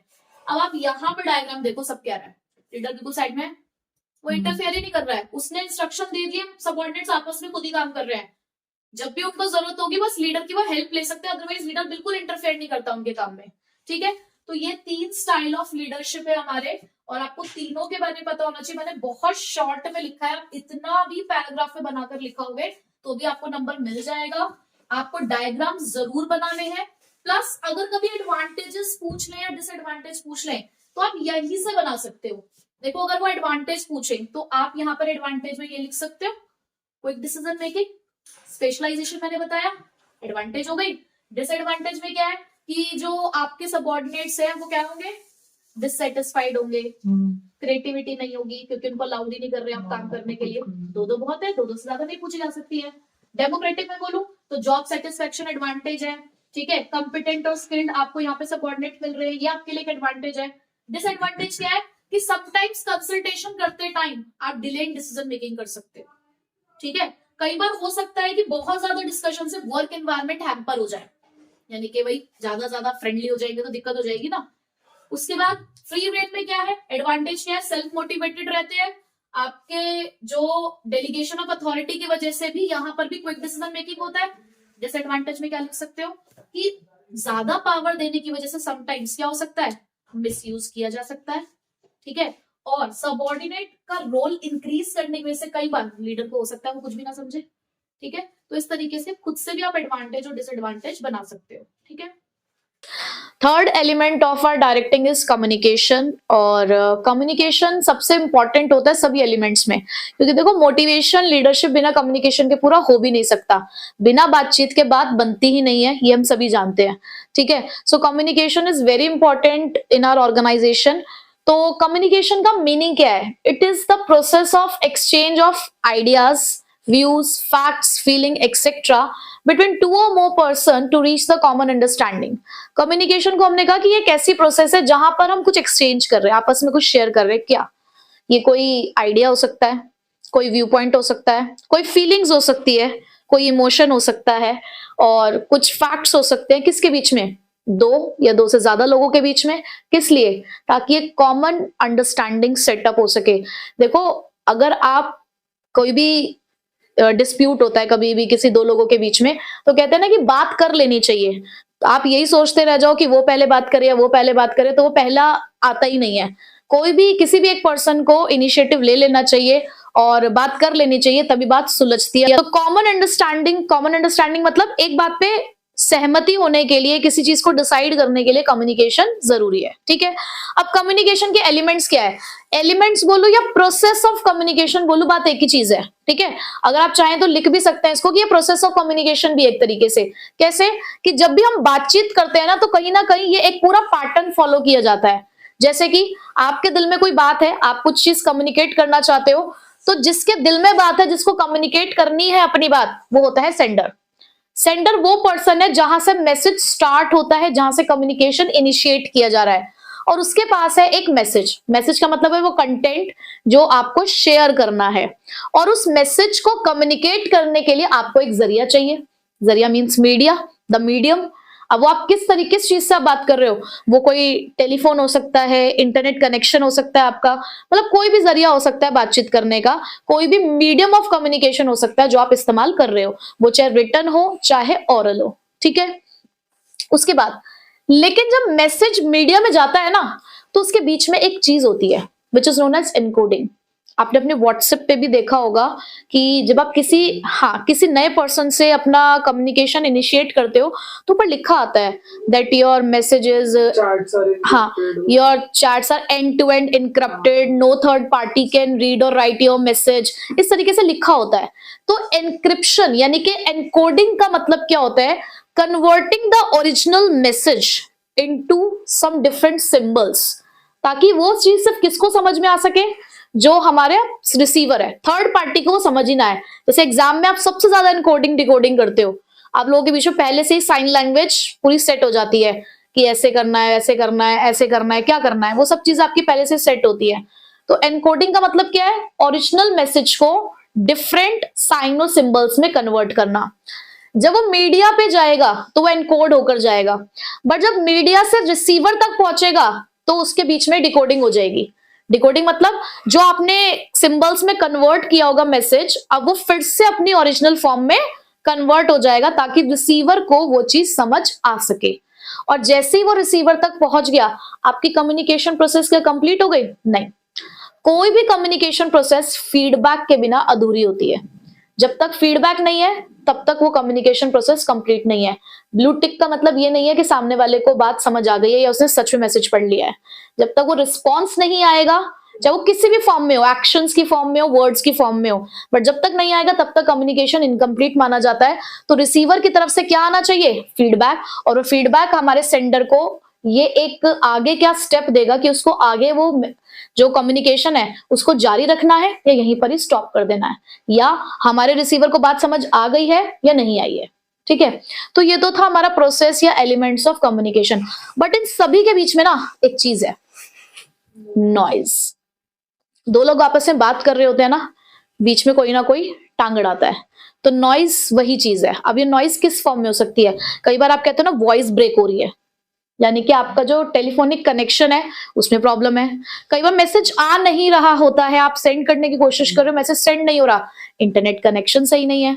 कई बार आपने कुछ ऐसे वर्ड्स यूज करे हैं जो हो सकता है सामने वाले को समझ नहीं आ रहे हैं, तो ये भी आपके लिए एक तरीके का नॉइज है। तो नॉइज का मतलब होता है वो सारी रुकावटें, वो सारे ऑब्स्ट्रक्शन जो आपके कम्युनिकेशन को पूरा होने से रोकते हैं। ठीक है, तो कम्युनिकेशन प्रोसेस क्लियर हो गई, एलिमेंट्स भी कह सकते हो और प्रोसेस भी। ठीक है, तो अब है हमारे पास नेक्स्ट टाइप्स ऑफ कम्युनिकेशन, जिसमें दो तरीके के कम्युनिकेशन होते हैं आपके, फॉर्मल और इनफॉर्मल। देखो, फॉर्मल जब भी आप वर्ड सुनते हो तो फॉर्मल वर्ड हमेशा ऑफिशियल चीजों के लिए इस्तेमाल किया जाता है। तो फॉर्मल कम्युनिकेशन वो कम्युनिकेशन है जो ऑफिशियल चैनल्स के थ्रू होगा, यानी कि जहां पर आप स्केलर चेन का इस्तेमाल करोगे। आपको पता है ना, हमारी एक चेन ऑफ कम्युनिकेशन है स्केलर चेन, जहां पर डायरेक्टली किसी को बात करना अलाउड नहीं है, आपको एक पूरा रूट फॉलो करना पड़ता है। तो जो स्केलर चेन होता है वो आपको प्रॉपर इस तरीके से आपको फॉलो करना पड़ता है कि जैसे ए को डी से बात करना हो तो पहले उसको बी को बताना है, फिर वो डी को बता पाएगा। तो इस चेन को हम ब्रेक नहीं कर सकते, only in case of emergency आप इसे ब्रेक करते हो, और वो भी सेम लेवल पर, जिसे आप गैंग प्लैंक कहते हो। ये हमने चैप्टर नंबर 2 में पढ़ा था। अब ये जो फॉर्मल कम्युनिकेशन होते हैं ये दो तरीके से कर सकते हो आप, वर्टिकल और हॉरिजॉन्टल। हॉरिजॉन्टल को ही आप लेटरल कम्युनिकेशन भी कहते हो। वर्टिकल भी दो तरीके से, अपवर्ड और डाउनवर्ड, यानी कि फ्रॉम सुपीरियर टू सबऑर्डिनेट हो रहा है कम्युनिकेशन वर्टिकल के अंदर। अगर सुपीरियर सबऑर्डिनेट से बात करता है तो वो डाउनवर्ड कम्युनिकेशन कहलाएगा, और वहीं पे अगर सबऑर्डिनेट सुपीरियर से बात करता है तो वो अपवर्ड कम्युनिकेशन कहलाएगा। उसके अलावा हॉरिजॉन्टल और लेटरल कम्युनिकेशन की बात करूं तो ये सेम लेवल पर चलता है, जैसे कि दो अलग अलग डिपार्टमेंट के मैनेजर्स आपस में बात कर रहे हैं, या दो डिविजन्स के मैनेजर आपस में एक साथ बात कर रहे हैं, दो डिविजनल हेड एक साथ बात कर रहे हैं, कोई उनके बीच में इंफॉर्मेशन है जो उन्हें शेयर कर रही है, जैसे कि प्रोडक्शन मैनेजर या मार्केटिंग मैनेजर आपस में बातचीत कर रहे हैं, तो ये हॉरिजॉन्टल या लेटरल कम्युनिकेशन है। ठीक है, एक रेफरेंस बुक्स में ना डायगोनल कम्युनिकेशन भी है, कि दो अलग अलग लेवल के सुपीरियर्स भी आपस में बात कर सकते हैं। जैसे कि अलग अलग लेवल की बात हो रही है, जैसे कि मिडिल लेवल का सुपीरियर ऑपरेशनल लेवल के सुपीरियर से बात करता है, तो ये डायगोनल है। ठीक है, एडवांटेजेस क्या है इसकी, कि यहाँ पर रिस्पॉन्सिबिलिटी फिक्स करना आसान होता है, यहाँ कंट्रोल मेंटेन रहता है क्योंकि हमारे पास एक प्रॉपर ऑफिशियल चैनल्स है कम्युनिकेशन के, ऑथेंटिक है, यहाँ पे कोई इधर उधर की बात नहीं होती है, यहाँ पर सिर्फ वही बातें हो रही है जो हमारे जो बिजनेस से रिलेटेड है, जो हमारे ऑर्गेनाइजेशन के अंदर ऑफिशियल जो कम्युनिकेशन है सिर्फ वही यहाँ पर किया जाता है। बट इसके कुछ डिसएडवांटेज भी है। क्या? रिजिड, भाई आपको प्रॉपर ये लंबा चौड़ा जो रूट है इसको फॉलो करना ही करना है, स्ट्रिक्टली फॉलो करना पड़ता है आपको इसे। दूसरा, इम्पर्सनल है। इम्पर्सनल मतलब कोई डायरेक्ट कांटेक्ट नहीं आपका किसी से, आप किसी से भी ऐसे कभी भी बात नहीं कर सकते। यहाँ पे यहाँ डिले हो सकता है डिसीजन मेकिंग में, क्योंकि आपको प्रॉपर चैनल फॉलो करना पड़ेगा। बट वहीं पे अगर मैं दूसरे कम्युनिकेशन की बात करूं तो वो है इनफॉर्मल कम्युनिकेशन, जहां पर आपको कोई भी formal lines of communication follow नहीं करनी है। इसे ग्रेप वाइन नेटवर्क कहते हैं। ग्रेप वाइन का मतलब होता है ना, जैसे अंगूर का गुच्छा या अंगूर की बेल, जैसे वो पूरे और पूरे, जब आप बेल देखते हो ना, बेल का मतलब क्या, वो अपनी जड़ों को फैला लेती है पूरी जगह पर। इसी तरीके से वो कहते हैं कि इनफॉर्मल ऑर्गेनाइजेशन पूरे ऑर्गेनाइजेशन में फैला होता है। क्या ऑर्गेनाइजेशन के अंदर आपको लगता है कि सिर्फ फॉर्मल कम्युनिकेशन ही चलता होगा? क्या लोग आपस में बातचीत नहीं करते होंगे? करते हैं। उनको कुछ एरियाज ऐसे मिलते हैं जहां पर वो बात करते हैं, जैसे जब लंच ब्रेक होता है तो लंच ब्रेक के टाइम पे जब वो सारे कैंटीन में बैठते हैं तो बात करते हैं। सिर्फ ऑफिस की बात नहीं करते, सिर्फ वहां पे अपने घर की पर्सनल सब चीजों की बारे में बात करते हैं। जब वो संडे को बाहर कहीं घूमने जाते हैं, मूवी देखने जा रहे हैं या क्रिकेट मैच खेल रहे हैं, वो तब भी बात करते हैं।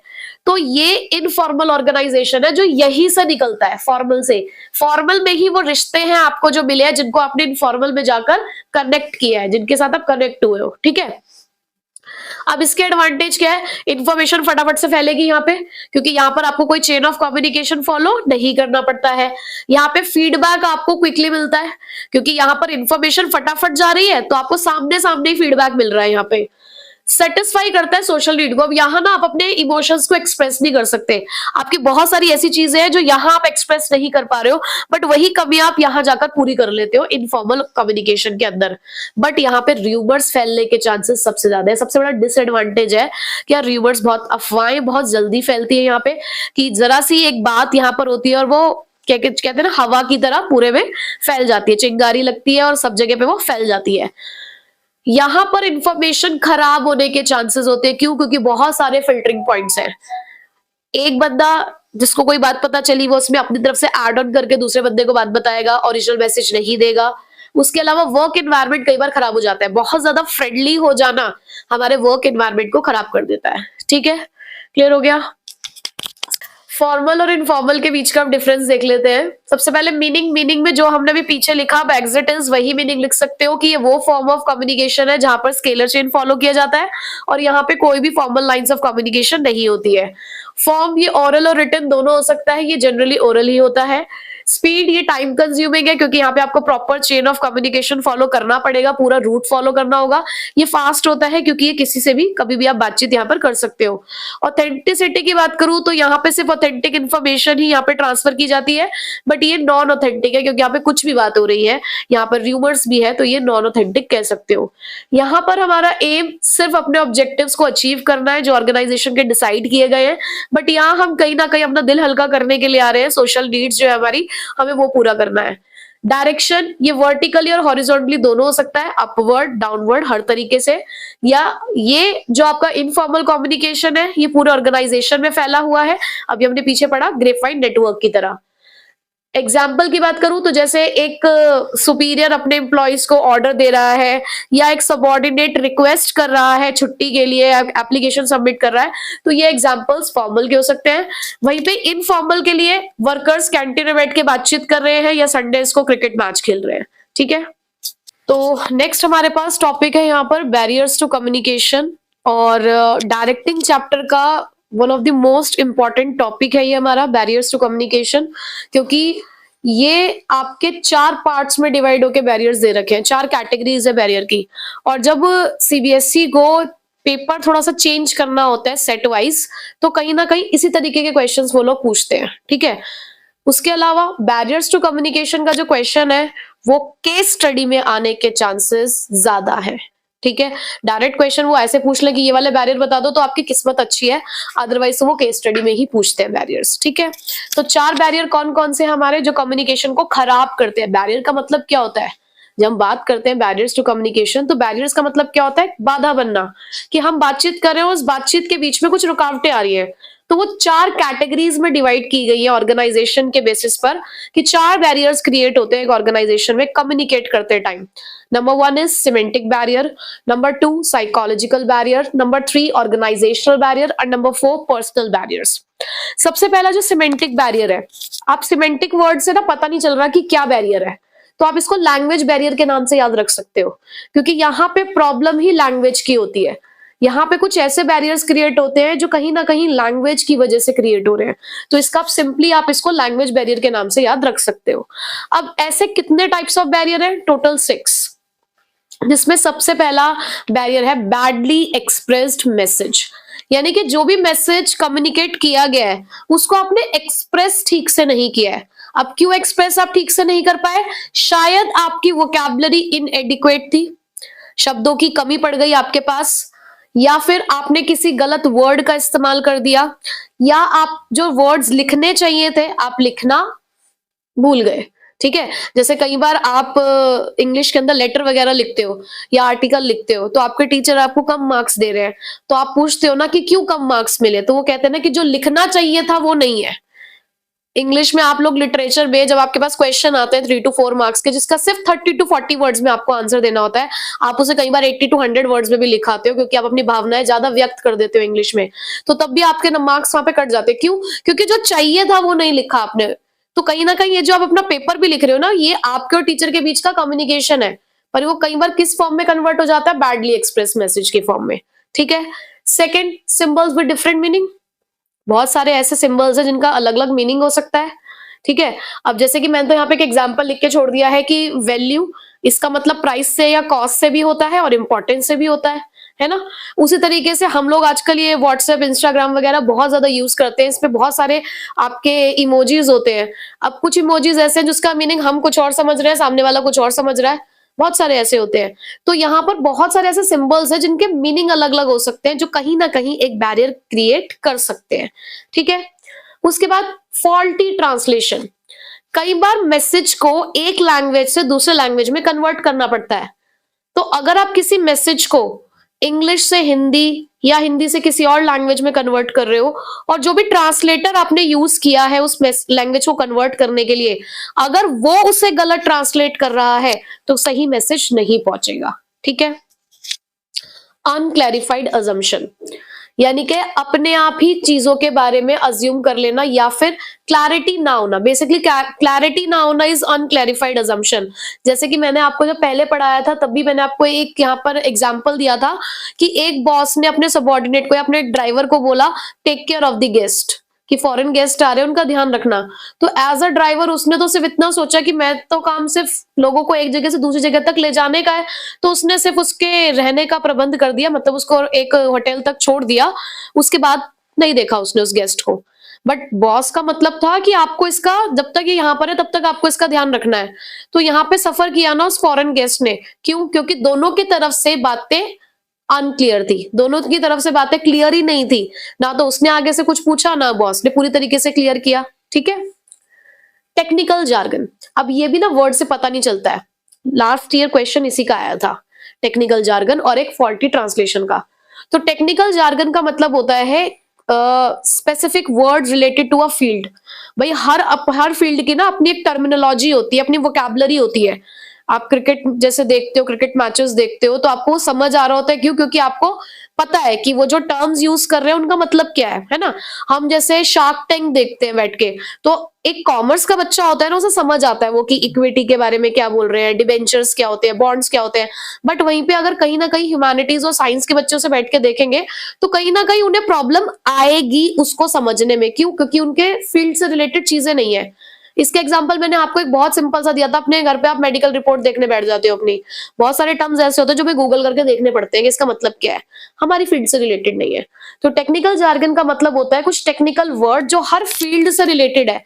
तो अगर जिससे आप बातचीत कर रहे हो, अब मैं बैठी हूँ किसी डॉक्टर के पास में गई, डॉक्टर मुझे देख रहा है, मुझे बता रहा है, उसने अपनी डॉक्टर की लैंग्वेज में कोई एक बीमारी का नाम बता दिया। अब मुझे नहीं पता होगा तो क्या मुझे समझ में आ रहा है? नहीं। बट मुझे ये फील नहीं कराना कि मुझे पता ही नहीं है, तो मैं तो हाँ में हाँ मिला के उसके आगे हाँ ठीक है ऐसे होता होगा। तो ये टेक्निकल जार्गन है कि कम्युनिकेशन कंप्लीट ही नहीं हुआ। Body language and gesture decoding, जिसके लिए आप इस तरीके से इसको दिखा सकते हैं, what is said is not equal to what is expressed, यानी कि जो आप कह रहे हो और जो आप एक्सप्रेस कर रहे हो दोनों के बीच में इक्वालिटी होनी चाहिए। नहीं इक्वालिटी है तो सामने वाला कंफ्यूज हो जाएगा। तुम्हारा दोस्त मिल रहा है तुम्हारी किसी फ्रेंड से, ठीक है, सामने से आप खुशी दिखा रहे हो और अंदर ही अंदर आपको दुख हो रहा है, पर वो दुख थोड़ा थोड़ा चेहरे से दिख भी रहा है, पर बातों में नहीं शो कर रहे हैं आप उसे। तो कहीं ना कहीं जो भी आपको देख रहा होगा आपके बगल वाला बंदा कि यार इसकी आंखें तो कुछ कह रही है, जुबान कुछ कह रही है इसकी, तो ये एक कम्युनिकेशन बैरियर क्रिएट करता है। ठीक है। चलो अब है साइकोलॉजिकल बैरियर। साइकोलॉजिकल बैरियर किस चीज से रिलेटेड होंगे? Related to our mind, somehow related to our mind, की हमारे इमोशंस या हमारे माइंड से रिलेटेड कुछ चीजें हैं जो प्रॉब्लम क्रिएट कर रही है। जैसे कि प्री मैच्योर इवैल्यूएशन, बात को समझने से पहले ही जजमेंट बना लेना। जैसे कि हम दोनों में ज्यादा होता है, नहीं ये मेरी समझ पाता ना मैं इसकी समझ पाती हूँ, हम लोग पहले जजमेंटल हो जाते हैं, है ना। So this is our premature evaluation, कि मैसेज को सुनने से पहले ही हमने एक जजमेंट बना लिया है, एक सोच बना ली है कि ऐसा ही होगा, ऐसे ही होता होगा। ठीक है। तो वो होता है प्री मैच्योर इवैल्यूएशन। दूसरा लैक ऑफ अटेंशन, अब हाँ आपका ध्यान कहीं और है, आप बैठे यहाँ हो लेकिन ध्यान आपका कहीं और ही है, तो ये लैक ऑफ अटेंशन है कि आपका माइंड प्री ऑक्यूपाइड है किसी चीज से। तो जब वो ऑलरेडी भरा हुआ है किसी चीज से तो कोई दूसरी चीज फिल होने का क्या है, कोई स्कोप ही नहीं है। तो ये भी एक बैरियर क्रिएट करता है कि आप सुन ही नहीं रहे हो। Loss by transmission and poor retention, पहली बात तो लॉस बाय ट्रांसमिशन, ये दो चीजों में डिवाइडेड है, दोनों को अलग अलग देखते हैं। पहला है जैसे लॉस बाय ट्रांसमिशन, कोई एक बात है वो अलग अलग फिल्टरिंग पॉइंट से जा रही है, मतलब बहुत सारे लेवल से होकर गुजर रही है। तो जब वो गुजरेगी ना अलग अलग लेवल से, तो कहीं ना कहीं वो जो मैसेज है वो ओरिजिनल मैसेज जो होगा वो कहीं ना कहीं खो जाएगा, उसके अंदर कुछ एडिशन हो जाएगा, डिलीशन हो जाएगा, यानी कि मैसेज मॉडिफाई हो जाएगा। ठीक है। पुअर रिटेंशन का मतलब होता है कि लोग ना जो मैसेज होता है उसको बहुत टाइम तक अपने पास रिटेन नहीं कर पाते हैं, जो उसका ओरिजिनल सेंस है उसमें उसको रिटेन नहीं कर पाते। तो ये भी कहीं ना कहीं एक कम्युनिकेशन बैरियर है। डिस्ट्रस्ट, विश्वास नहीं है, जब दो लोग आपस में एक दूसरे के ऊपर विश्वास नहीं करते हैं तो कहीं ना कहीं ये एक कम्युनिकेशन बैरियर को क्रिएट करेगा। ठीक है, साइकोलॉजिकल बैरियर क्लियर हो गए। Next, organizational barrier. अब ऑर्गेनाइजेशनल बैरियर की मैं बात करूं तो उसमें सबसे पहला है ऑर्गेनाइजेशन की खुद की पॉलिसी। बहुत सारी, कुछ पूछ रहे हो? बहुत सारी ऑर्गेनाइजेशन की ऐसी पॉलिसी होती है जो बैरियर क्रिएट करती है। जैसे कि अगर कोई ऑर्गेनाइजेशन सेंट्रलाइज्ड है, सेंट्रलाइज्ड का मतलब डिसीजन मेकिंग एक ही के हाथों में है, तो वहां पर तो बात करना अलाउड ही नहीं है, वहां तो सारा डिसीजन एक ही बंदा ले रहा है, तो ऐसे में बैरियर क्रिएट होगा। रूल्स एंड रेगुलेशन, अगर आपके ऑर्गेनाइजेशन के रूल्स बहुत ज्यादा रिजिड है, जो एक सबऑर्डिनेट को डायरेक्टली किसी सुपीरियर से बात करना अलाउड ही नहीं करता है, पहले आपको अपने अपर जो आपके सुपीरियर होगा उससे बात करनी है, फिर वो अपने सुपीरियर से बात करेगा, तो कहीं ना कहीं एक रूल और रेगुलेशन है जिसको आपको फॉलो करना पड़ रहा है। उसके बाद स्टेटस, कई बार हमारा स्टेटस भी हमें बात करने से रोकता है। अगर हम किसी एक पर्टिकुलर पोजीशन पे, किसी भी कंपनी का सीईओ बहुत जल्दी वर्कर से ज्यादा जाकर इंटरेक्ट नहीं करता है, कहीं ना कहीं पहले उसके बीच में जो बहुत सारे उसने फर्दर सुपीरियर्स अपने बना रखे होते हैं वो उनसे कम्युनिकेट करता है। बहुत ही रेयर चांसेस होता है जहां पर वो लोग डायरेक्टली वर्कर से बात करते हैं, तो कहीं ना कहीं उसका स्टेटस उसको अलाउड नहीं करता कि वो डायरेक्टली कम्युनिकेट करे। कॉम्प्लेक्सिटी ऑर्गेनाइजेशन स्ट्रक्चर में, जितने भी ऑर्गेनाइजेशंस में नंबर ऑफ मैनेजरल लेवल्स ज्यादा होते हैं वहां पे कम्युनिकेशन ज्यादा दिक्कत देती है। जितने ज्यादा लोग होते हैं किसी भी घर में उतनी ज्यादा लड़ाई झगड़े के चांसेस हो जाते हैं ना, क्योंकि सबकी सोच अलग होती है। तो कहीं ना कहीं जब नंबर ऑफ मैनेजरल लेवल्स ज्यादा होते हैं तो कम्युनिकेशन में बैरियर क्रिएट हो जाता है। ऑर्गेनाइजेशन की फैसिलिटी, कोई ऑर्गेनाइजेशन तो ऐसा है जो अपने यहाँ पर एक कंप्लेंट बॉक्स रख के बैठा है, सजेशन बॉक्स भी है कि अगर आपको कोई दिक्कत है चिट्ठी डाल दो, कोई सजेशन देना चिट्ठी डाल दो। तो ये चिट्ठियां देना भी तो कम्युनिकेशन का एक तरीका है ना। बट एक ऑर्गेनाइजेशन ऐसा जो आपकी सुनता ही नहीं है, उसने आपको ऐसी फैसिलिटी ही नहीं दी कि आप एक्सप्रेस कर सको खुद को, तो जो बात है वो आपके दिल में ही है ना, आप कम्युनिकेट नहीं कर पाए, तो बैरियर क्रिएट हुआ, बिल्कुल हुआ। क्लियर हो गए organization barrier. Last, personal barrier, हमारी खुद की इच्छा है, हमने खुद से बैरियर क्रिएट कर रखा है। यहाँ आपकी लैंग्वेज ने बैरियर क्रिएट किया, यहाँ आपके माइंड ने बैरियर क्रिएट किया, यहाँ ऑर्गेनाइजेशन ने किया, तो यहाँ आपने खुद ने क्रिएट किया। कैसे? सबसे पहला, fear of challenge to authority. कई बार कुछ बातें हम इसलिए भी नहीं करते हैं क्योंकि हमें लगता है कि हमने अगर एक की कमी को सामने लेकर आए तो हो सकता है हमारी भी 10 कमियां सामने आ जाए। तो जब हमें खुद के लिए डर होता है ना, तब भी हम कम्युनिकेट नहीं करते। ठीक है। दूसरा, lack of confidence of superior on his subordinate. जब किसी सुपीरियर को अपने सबऑर्डिनेट पे विश्वास नहीं होता तो वो कम्युनिकेट नहीं करता है, मतलब वो सारी बात नहीं बताएगा। सपोज कोई प्रोजेक्ट डिस्कशन चल रहा है तो वो सिर्फ मेन चीजें बताएगा, जो इन डेप्थ चीजें होंगी वो नहीं बताएगा, क्योंकि उसे लगता है कि अगर ये वाली बातें भी बता दी तो कहीं हो सकता है ये इस बातों को लीक ना कर दे। तो जब ट्रस्ट नहीं होगा तो फिर वहां पर बातचीत भी पूरी तरीके से नहीं होगी। अनविलिंगनेस टू कम्युनिकेट, जब कोई इंफॉर्मेशन सपोज करो आपको पता लगी लेकिन उस चीज के बारे में आप खुद भी श्योर नहीं हो कि ये बात सच है या नहीं है। कई बार आप कहते हो ना कि हम ये बात बता रहे हैं लेकिन हमें पता नहीं है कि ये बात सच है या नहीं है, हमने ऐसा सुना है। तो जब आपको खुद को भी बिलीव नहीं होता किसी बात के बारे में तो कहीं ना कहीं आप क्या करते हो, उस चीज को कम्युनिकेट करने से रोकते हो कि पहले श्योर हो जाते हैं कि इसमें कोई सच्चाई है भी या नहीं, ये बात सही भी है या नहीं, तो कम्युनिकेट करेंगे। तो ये भी एक कम्युनिकेशन बैरियर की तरह वर्क करता है। लैक ऑफ प्रॉपर इंसेंटिव्स, कई बार आपके सजेशंस के लिए आपने कंपनी को सजेशन दिया, कंपनी को फायदा भी हुआ उस सजेशन से, लेकिन कंपनी ने आके आपको एक बार भी थैंक यू तक नहीं बोला, आपको किसी भी तरीके से अप्रिशिएट नहीं किया, आपको कोई इंसेंटिव तक नहीं दिया, तो क्या नेक्स्ट टाइम आप कम्युनिकेट करोगे? नहीं, आप बचोगे कम्युनिकेट करने से। तो जब इंसेंटिव्स नहीं मिलते तब भी ऑर्गेनाइजेशन के अंदर लोग कम्युनिकेट नहीं करते हैं। ठीक है, क्लियर हो गए बैरियर्स सारे। लास्ट टॉपिक हमारे इस चैप्टर का, measures to improve the communication effectiveness, यानी कि किसी भी कम्युनिकेशन को हम अच्छा और बेहतरीन कैसे बना सकते हैं। तो इन कुछ बातों को ध्यान में रखकर हम ये काम कर सकते हैं। सबसे पहला, clarify the ideas before communication, यानी कि किसी को कुछ भी कहने से पहले खुद को क्लियर होना चाहिए कि हम क्या कहना चाहते हैं। जब आप खुद ही कंफ्यूज होगे तो आप सामने वाले को अपनी बात ढंग से नहीं समझा पाओगे। कोई भी टॉपिक है, जैसे मैं भी अगर आपको आज यहाँ पे पढ़ा रही हूँ तो अगर मुझे ही वो चीज कंटेंट या टॉपिक क्लियर नहीं होगा तो मैं आपको क्या समझाऊंगी। तो इसलिए बिफोर कम्युनिकेशन हमें अपनी स्टडी, अपने एक्सपेरिमेंट्स या जो भी हमारे पास रिसोर्सेज है उनके थ्रू अपने आइडियाज को पहले ही क्या करना चाहिए, क्लैरिफाई करना चाहिए।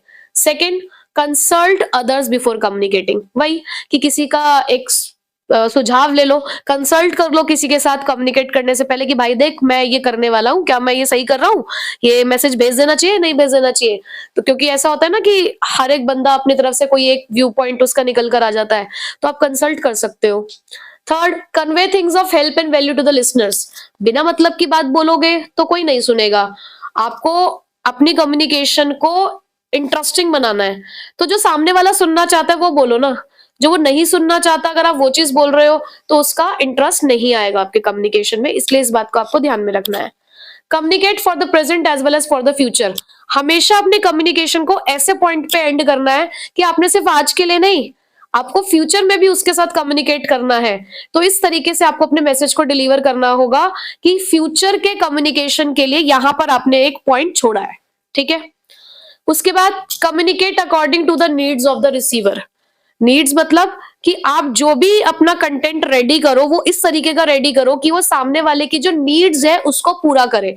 मतलब आप जो भी आपका मैसेज है रिलेटेड टू योर वर्क, वो इस तरीके का हो कि वो उसके काम आए, ठीक। Next, beware of your language, tone and content of the message. कई बार क्या होता है, हम दिल से बहुत अच्छे हैं, हम कुछ गलत नहीं चाहते सामने वाले के बारे में, हमारा कहने का मतलब भी गलत नहीं होता, लेकिन हमारी टोन, हमारी लैंग्वेज कुछ इस तरीके से हो जाती है कि हम सामने वाले को हर्ट कर देते हैं। हाँ, तो हमेशा इस बात का ध्यान रखना चाहिए कि जब भी हम बात करें तो हमारी टोन, हमारा कंटेंट ऑफ द मैसेज, हमारी लैंग्वेज अच्छी हो, ठीक है। Ensures proper feedback.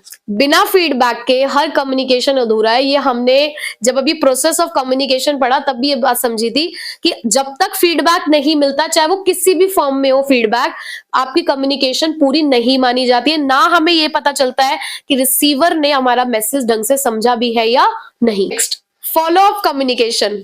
ऐसा नहीं कि आपने बस कम्युनिकेट करके छोड़ दिया, फॉलो अप भी करना है। बार बार थोड़ा सा उसको फॉलो अप करना, देखना है, चेक करना है कि हाँ सब जैसा हम चाह रहे थे वैसा ही हो रहा है या नहीं हो रहा है। और last but not the least and the very important point, be a good listener. एक अच्छा कम्युनिकेटर वही होता है जो सिर्फ अपनी बात को बोलता नहीं है, सामने वाले की सुनता भी है। तो always be a good listener. इसी के साथ हमारा चैप्टर खत्म होता है, बहुत ही बेहतरीन चैप्टर और अच्छा वेटेज वाला।